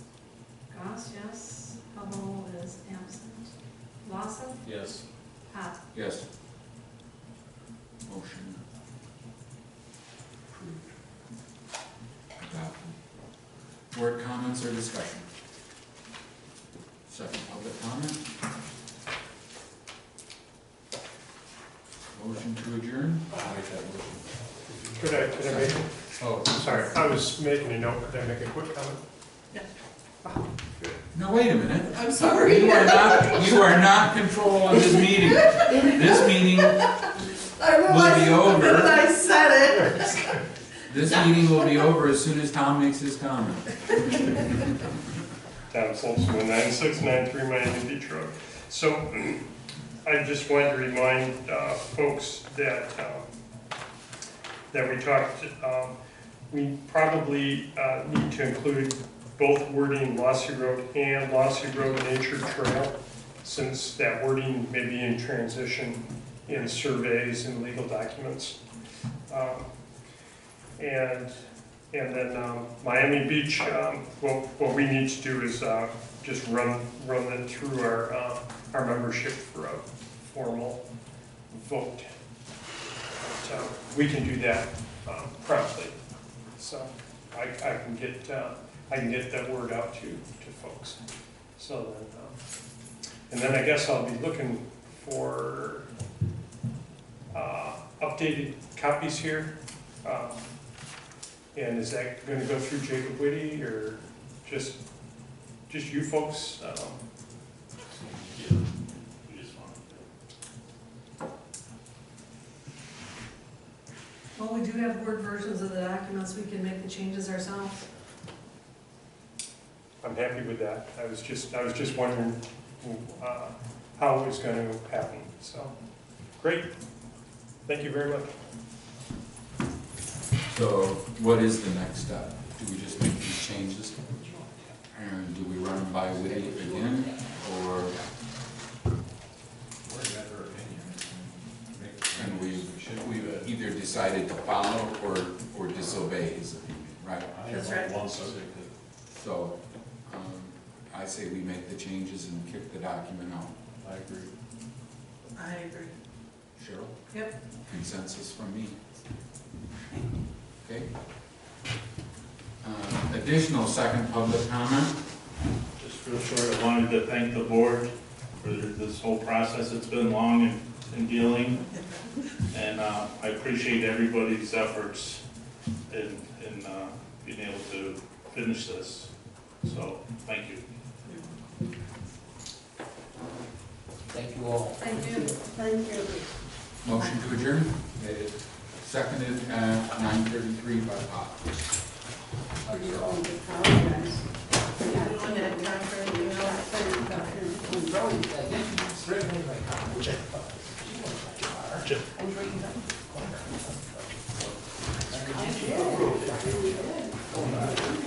Oh, now you know.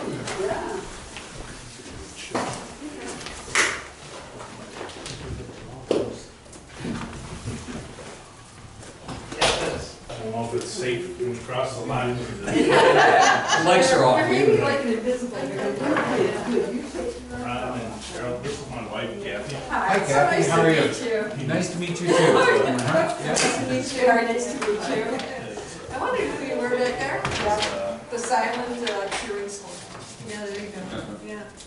So awesome, well, thank Nice to you meet for you. stopping by and introducing yourself. Lucky to work from home up here, so. Oh, nice. On occasion.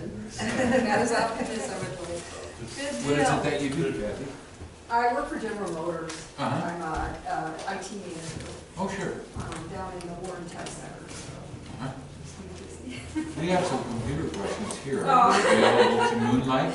She does, I think, like light, she just jumps in and I just try stuff, and eventually something Turn it works. on. Oh, so- I see. Turn it on. Trial and error. Yep, somebody Just even the behind one the I heard curtain, yesterday, right? we had to do. Yeah. Thank you all. Thank you. Night, guys. Good night, Chloe. I think we got some rain. Yeah, this is thunder, for sure. I thought maybe you were gonna try and volunteer to township board your committee. We take volunteers.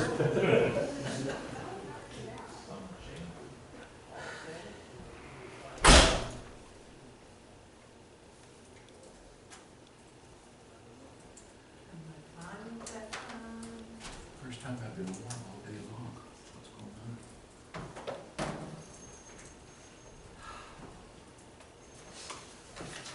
Good night, all. Good night.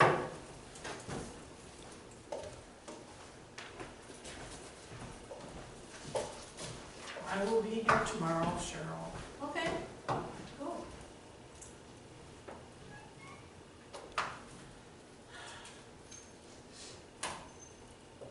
This, I laid on the table over there, I don't know why. It actually should go to you, because you handle the township's website. It is, from Ms. Dig. Information. I don't know, maybe you want to put it on there? They have a little section here, Cheryl, that tells you what the colored flags mean. Oh, you mean when they mark? Yeah, like orange is for phone and cable, blue is for water, red is electric, Yeah, right, white is proposal, where they're gonna excavate. okay. It's kind of good. You will be here tomorrow, Della? I'm going to be here tomorrow. Is Joe coming in? Did you guys make arrangements with one another?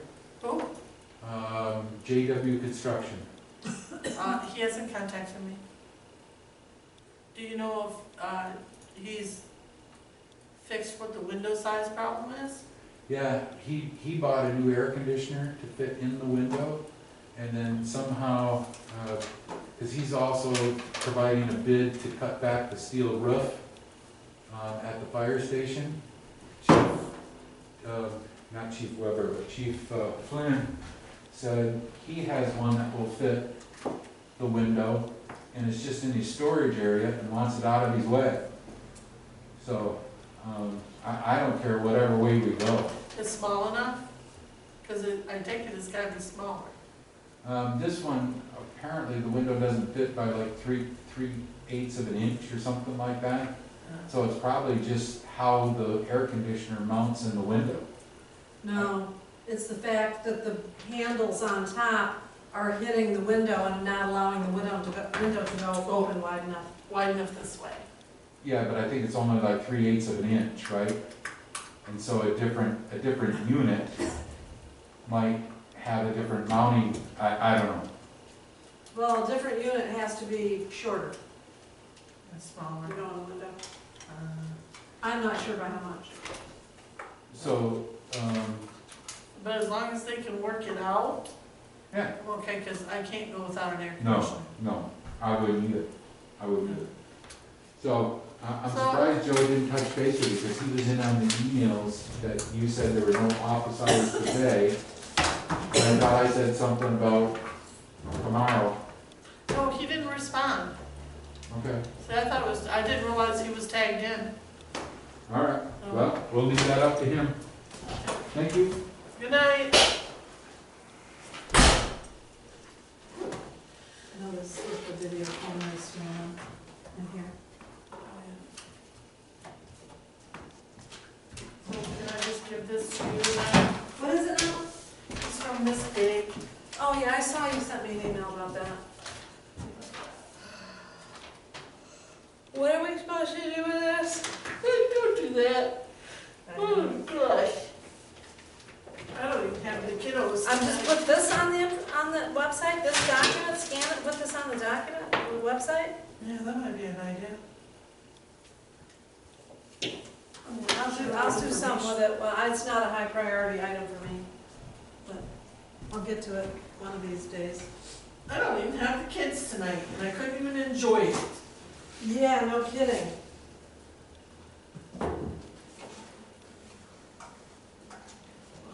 Yeah, you had to come to a meeting. But they went to Great Wolf Lodge Oh, nice. with their other grandma. She gets to do fun things. She does. How come you don't get to do fun things with them? I'm doing the parenting. Yeah, right. We got, all their school clothes shopping done. Oh, nice. Actually, Peyton needs more shoes. Uh-huh. Come on.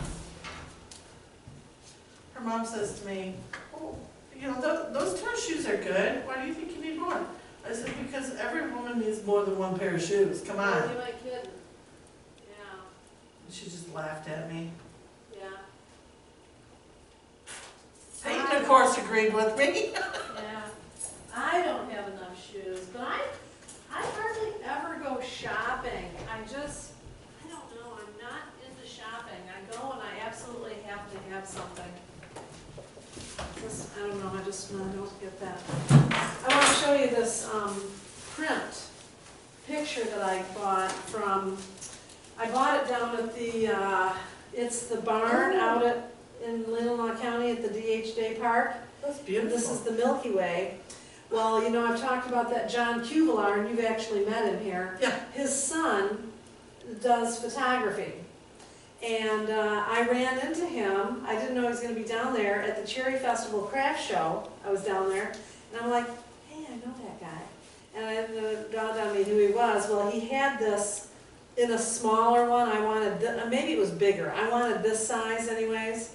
And so they just delivered it while I was gone, because they were up here in the park again. Isn't that pretty? To be able to see the night sky like that. The camera can see all those colors. The naked eye, you can't see all of those colors in there, but with like a 15 to 20 minute exposure on the camera, he said the camera lens. I said, did you use a telescope or, you know, how'd you get this picture? And he said it was like a 15 to 20 minute, no, 15 to Exposure. 20 second. Exposure. I think it was exposure, and he said the lens, where the human eye can't see it, the lens can. Yeah, so I don't know if I'm going to keep it or if I'm going to give it for a Christmas gift, but anyways, Awesome. it's pretty. I'm going to take it home and figure out what to do with Did you forget something? Nope, just delayed picking it up.